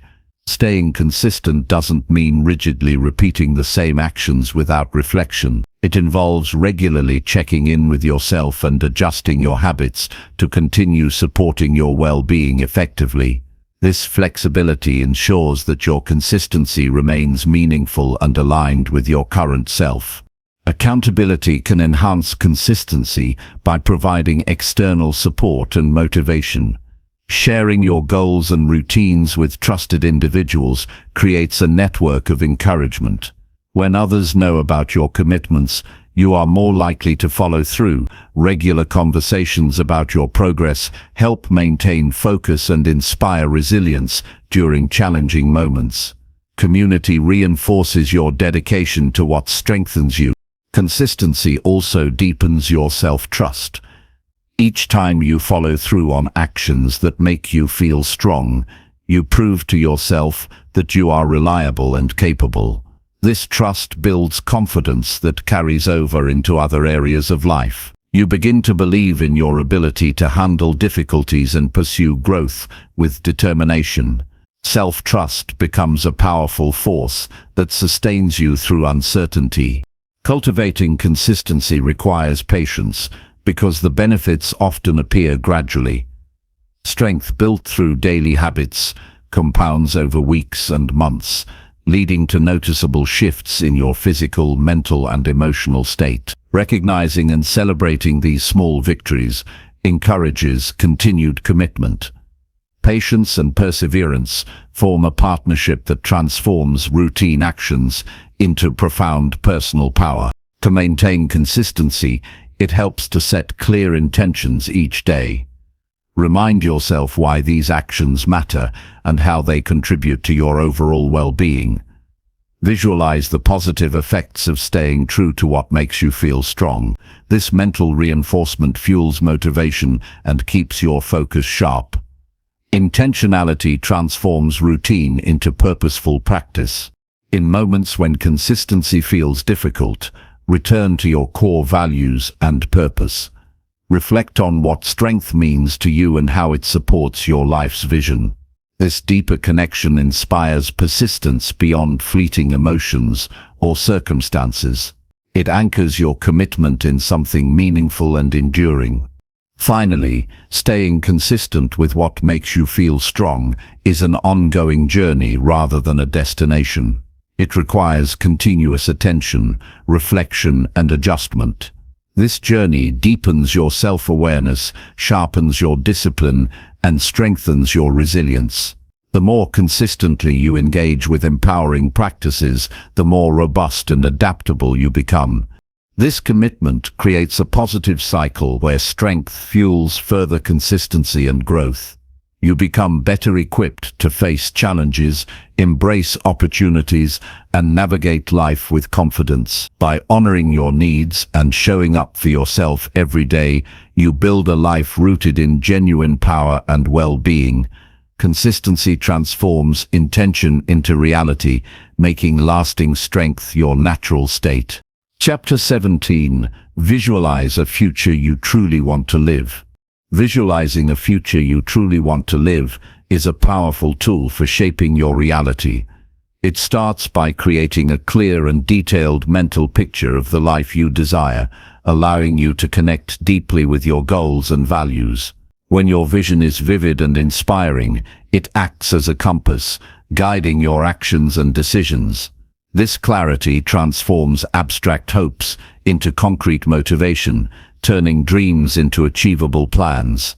The process of visualization is not about wishful thinking or ignoring present challenges. It is an intentional exercise that trains your mind to focus on positive outcomes and possibilities. Your brain responds to detailed mental images as if they are real experiences. This response strengthens your belief in your ability to succeed and prepares you emotionally and mentally for the journey ahead. Visualization bridges the gap between where you are now and where you want to be. Begin by identifying what matters most to you. Reflect on the areas of your life that bring fulfillment, relationships, career, health, personal growth, or contribution.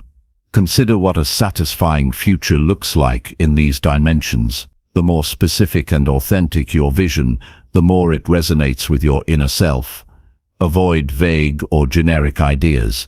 Instead, craft a detailed scene that you can mentally revisit often.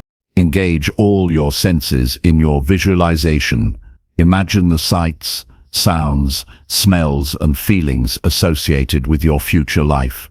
How does your environment look? What emotions do you experience? Who surrounds you? This sensory richness makes the vision more compelling and real. When you can feel the joy, peace, or excitement of your future, you reinforce your commitment and enthusiasm for making it happen. Regularly dedicating time to visualization strengthens its impact. Integrate this practice into your daily routine, perhaps during quiet moments in the morning or before sleep. Consistency deepens your mental image and keeps your goals at the forefront of your mind. This focus helps you recognize opportunities and make choices aligned with your vision. Visualization also enhances problem-solving and creativity. When your mind holds a clear goal, it naturally generates ideas and strategies to overcome obstacles. You become more resourceful and resilient because your focus shifts from limitations to possibilities. This proactive mindset encourages action and perseverance. Avoid letting your vision become a source of frustration or impatience. While visualizing your ideal future, maintain a balanced perspective on the present moment. Use your vision as motivation rather than a comparison that breeds dissatisfaction. Trust that growth happens gradually and that each step you take brings you closer to your goals. Align your daily actions with your vision. Use it as a filter for decisions and priorities. Ask yourself if what you are doing now moves you toward that future. This alignment creates coherence between your thoughts, feelings, and behaviors, which is essential for sustainable progress. Sharing your vision with trusted individuals can deepen your commitment. Expressing your goals aloud brings clarity and accountability. Supportive relationships encourage you and hold you responsible for pursuing your dreams. Community reinforces your belief in your potential and provides valuable feedback and encouragement. Visualization builds confidence by allowing you to mentally rehearse success. Imagining yourself navigating challenges and achieving milestones prepares you emotionally. This mental practice reduces anxiety and increases your readiness to face real-world situations with calm and assurance. Be mindful to update your vision as you grow and learn. Your desires and understanding of what truly fulfills you may evolve. Revisiting and refining your mental picture ensures it remains relevant and inspiring.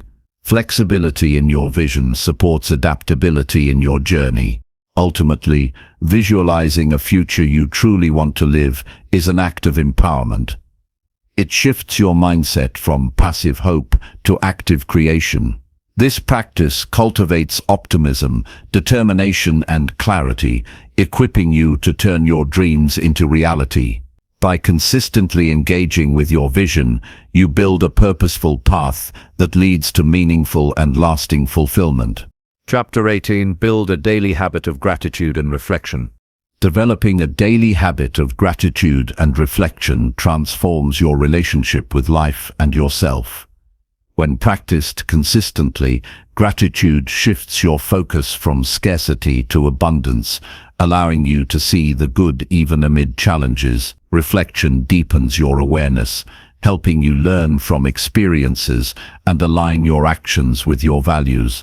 Together, these habits foster a mindset of growth, peace, and resilience. Gratitude is more than saying thank you. It's a deliberate choice to recognize and appreciate the positive aspects of your life, no matter how small.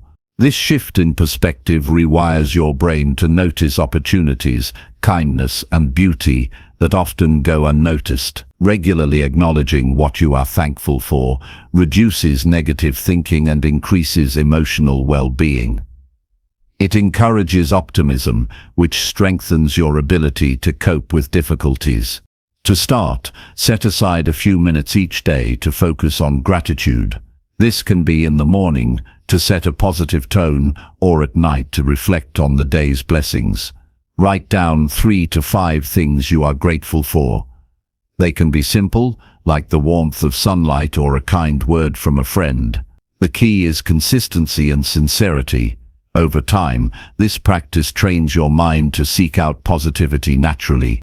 Reflection complements gratitude by encouraging you to pause and examine your thoughts, feelings, and actions. It invites you to consider what you did well, what you can improve, and how you are progressing toward your goals. This introspection fosters self-awareness, which is essential for meaningful change.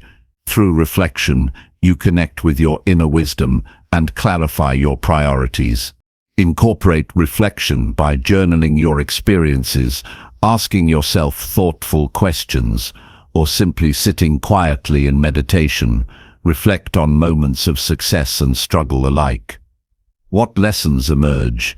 How did you respond? What can you do differently moving forward? This process turns daily experiences into valuable learning opportunities, deepening your understanding of yourself. Gratitude and reflection together create a balanced mindset. While gratitude fills you with appreciation for what is good, reflection grounds you in reality and encourages growth. This balance prevents complacency and keeps you motivated to improve without losing sight of the present blessings. Building these habits also improves emotional regulation. Gratitude reduces stress and anxiety by activating positive neural pathways. Reflection helps you process emotions constructively rather than reacting impulsively. Together they support mental clarity and emotional stability, essential qualities for breaking negative thinking. Consistency is crucial. Like any habit, gratitude and reflection require daily attention. Use reminders such as alarms, journals, or apps to keep the practice alive. Making it part of your routine increases the likelihood of long-term success and integrates these habits into your identity. You may notice that gratitude enhances your relationships. Recognizing and expressing appreciation for others fosters connection and kindness. Reflection helps you communicate more clearly and understand others' perspectives. These social benefits reinforce your emotional well-being and create a supportive environment for growth. Challenges may arise when difficult days make gratitude and reflection harder. During these times, focus on small positive details or lessons learned. Even recognizing your resilience is an act of gratitude. Reflection during adversity builds strength and prepares you for future obstacles. Over time, gratitude and reflection cultivate a profound sense of contentment and purpose. They shift your mindset from scarcity to abundance, from reaction to intention. This transformation empowers you to break free from negative thinking and live with greater joy and clarity.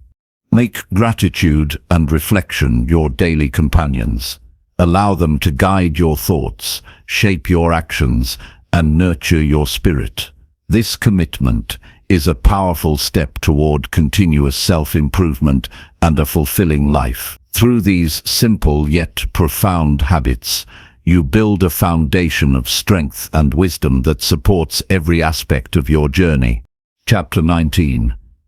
Learn to rest without guilt and restore energy.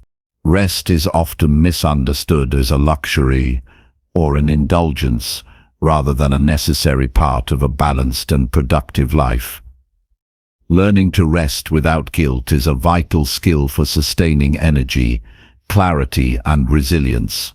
Rest replenishes the body and mind, restores focus, and prepares you to meet challenges with renewed strength. Ignoring the need for rest or feeling guilty about taking breaks only drains your resources and limits your potential. The first step toward guilt-free rest is recognizing that rest is not the opposite of productivity, but its foundation. Just as a car cannot run indefinitely without refueling, your body and mind require regular recovery to function optimally. When you allow yourself to rest, you honor your humanity and support your capacity to perform at your best. This mindset shifts rest from being a reward for hard work to an essential practice for well-being. Many people struggle with guilt around resting because of societal pressures to always be busy or productive. This cultural narrative equates worth with output and undervalues the power of renewal. Challenging these beliefs is necessary to embrace rest fully. Understand that resting enhances your effectiveness, creativity, and emotional balance. It is a strategic choice, not a sign of weakness or laziness. To rest without guilt, start by scheduling intentional breaks into your day. These pauses can be brief moments of stillness, a walk outside, or a short nap. Treat these breaks as non-negotiable appointments with yourself. Consistency in resting helps regulate stress and prevents burnout. When you prioritize rest, your mind becomes more focused and your decisions clearer. Creating a restful environment supports your ability to disconnect and recharge. Find spaces that feel calming and free from distractions. Use soothing sounds, comfortable seating, or natural light to enhance relaxation. Minimizing interruptions during rest periods respects your need for recovery and signals to your brain that it is safe to relax. Learn to listen to your body's signals for rest. Fatigue, irritability, or difficulty concentrating are indicators that your energy reserves are low. Rather than pushing through, respond with compassion and pause. Honoring these signs prevents exhaustion and supports sustainable performance. Over time, you become more attuned to your rhythms and needs. Rest also includes mental and emotional renewal. Practices such as meditation, deep breathing, or journaling help clear mental clutter and release tension. These activities cultivate mindfulness and presence, allowing you to return to tasks with a fresh perspective. Mental rest strengthens resilience by reducing anxiety and improving emotional regulation. It is important to separate rest from procrastination. Rest is deliberate and rejuvenating, while procrastination is avoidance driven by fear or overwhelm. Developing self-awareness helps you distinguish between the two. Use rest as a tool to recharge before returning to challenges, rather than as an escape from responsibility. Setting boundaries around your time enhances your ability to rest. Learn to say no to demands that interfere with your recovery. Communicate clearly about your needs and protect your rest periods fiercely. Boundaries create the space necessary for renewal and reinforce your commitment to self-care. Resting without guilt also involves challenging perfectionism. The drive to constantly do more or be better can sabotage your ability to pause. Accept that rest is part of the process and contributes to your growth. Allow yourself permission to slow down without judgment. Integrate restful rituals into your routine to signal your body and mind to unwind. This could be a nightly routine of reading, gentle stretching, or listening to calming music. Rituals provide consistency and help transition from activity to rest smoothly. They reinforce the habit of valuing and prioritizing restoration. Recognize that rest enhances creativity and problem solving. When your mind is rested, it processes information more efficiently and generates fresh ideas. Periods of rest break the cycle of mental fatigue and open space for insight. Embracing rest supports innovation and adaptability. The benefits of guilt-free rest extend to your relationships as well. When you are well rested, you communicate more clearly, listen more attentively, and respond with greater patience. Rest nurtures emotional availability and empathy, strengthening connections with others. Cultivating a healthy relationship with rest is an ongoing practice. It requires patience and self-compassion as you unlearn old habits of overwork and embrace renewal. Reflect regularly on how rest impacts your energy, mood, and performance. This awareness reinforces your commitment and guides adjustments. Ultimately, resting without guilt honors your intrinsic worth beyond achievements or productivity. It respects your limits and supports your potential. By restoring energy intentionally and regularly, you build a sustainable foundation for success and fulfillment. Rest is not a pause from life, it is a vital part of living well. Chapter 20. Keep showing up, even when growth feels slow. Growth rarely unfolds in a straight line or at the speed we desire. Progress often appears slow, uneven, and sometimes invisible.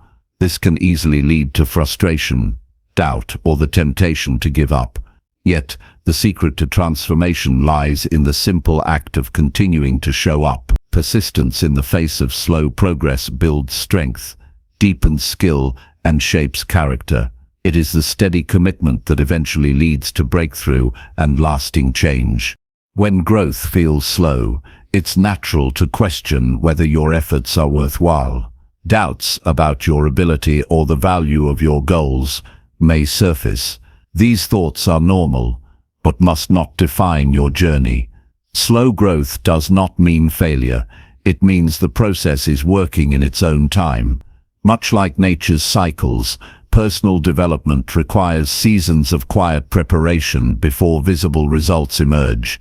Trusting this rhythm allows you to maintain momentum even when progress isn't obvious. Consistency is the foundation for overcoming discouragement. Each day you commit to your goals, no matter how small the action, you are planting seeds for future growth. These daily efforts accumulate beneath the surface, strengthening your skills, habits, and mindset. Showing up regularly rewires your brain, builds discipline, and creates momentum. This steady pace is far more effective than bursts of intense effort followed by long pauses. It helps to shift your focus from outcome to process. Instead of fixating on the speed of change, pay attention to the quality and intention of your actions. Celebrate the commitment you make each day, the lessons you learn, and the resilience you build. Recognize that growth is about becoming stronger and wiser, not just achieving milestones. This mindset reduces pressure and fosters patience, making it easier to persevere. Setting realistic expectations supports long-term persistence. Understand that meaningful change takes time, effort, and repeated practice. Avoid comparing your progress to others or to idealized standards. Your journey is unique, and growth unfolds at a pace suited to your circumstances and readiness. Accepting this reduces frustration and builds compassion for yourself. Tracking your progress, even in small ways, can boost motivation. Keep a journal or log where you note daily actions, insights, or improvements. Over weeks and months, reviewing these records reveals patterns of growth that might otherwise go unnoticed. This evidence of progress reinforces your commitment and confidence, especially during tough periods. Building a support system enhances your ability to keep showing up. Surround yourself with people who encourage your efforts and believe in your potential. Sharing your journey with others provides accountability and emotional reinforcement. Supportive relationships help you navigate setbacks and renew your determination. It is also important to develop strategies for managing setbacks and plateaus. Growth is rarely linear. Moments of stagnation or regression are normal. Rather than viewing these as failures, see them as opportunities to reassess, learn, and adjust your approach. Resilience comes from responding constructively to challenges, not avoiding them. Self-compassion is vital when progress feels slow. Be kind and understanding toward yourself, instead of critical. Acknowledge the effort you are making and the courage it takes to continue.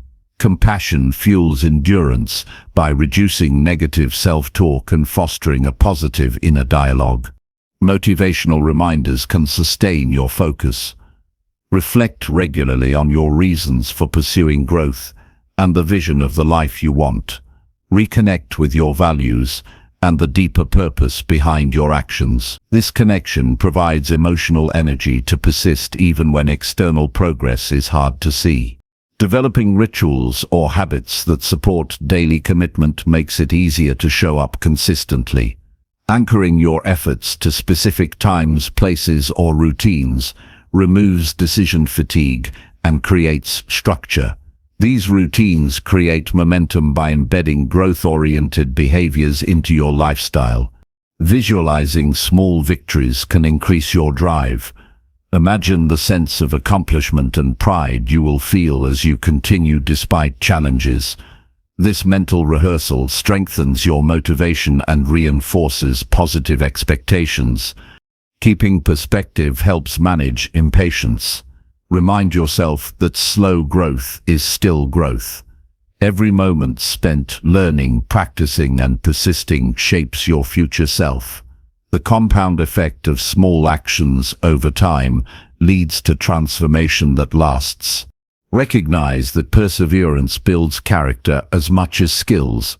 The habit of showing up in difficult moments develops qualities like patience, courage, and integrity. These traits become valuable resources that enrich all areas of your life beyond the immediate goals. Remember that meaningful success is rarely instant. Most accomplishments result from steady, persistent effort over long periods. Trusting the process requires faith in your ability to grow and confidence that your efforts matter. Lastly, stay open to adjusting your methods as you learn more about yourself and your goals. Flexibility in approach allows you to overcome obstacles and maintain progress. Being adaptable while remaining committed to showing up ensures you keep moving forward no matter what. Showing up even when growth feels slow is an act of profound courage and wisdom. It honors the reality that transformation is a journey, not a destination. By choosing persistence, you cultivate resilience, deepen your skills, and create the conditions for lasting change. This steady dedication is the true essence of success and the foundation for a fulfilling life.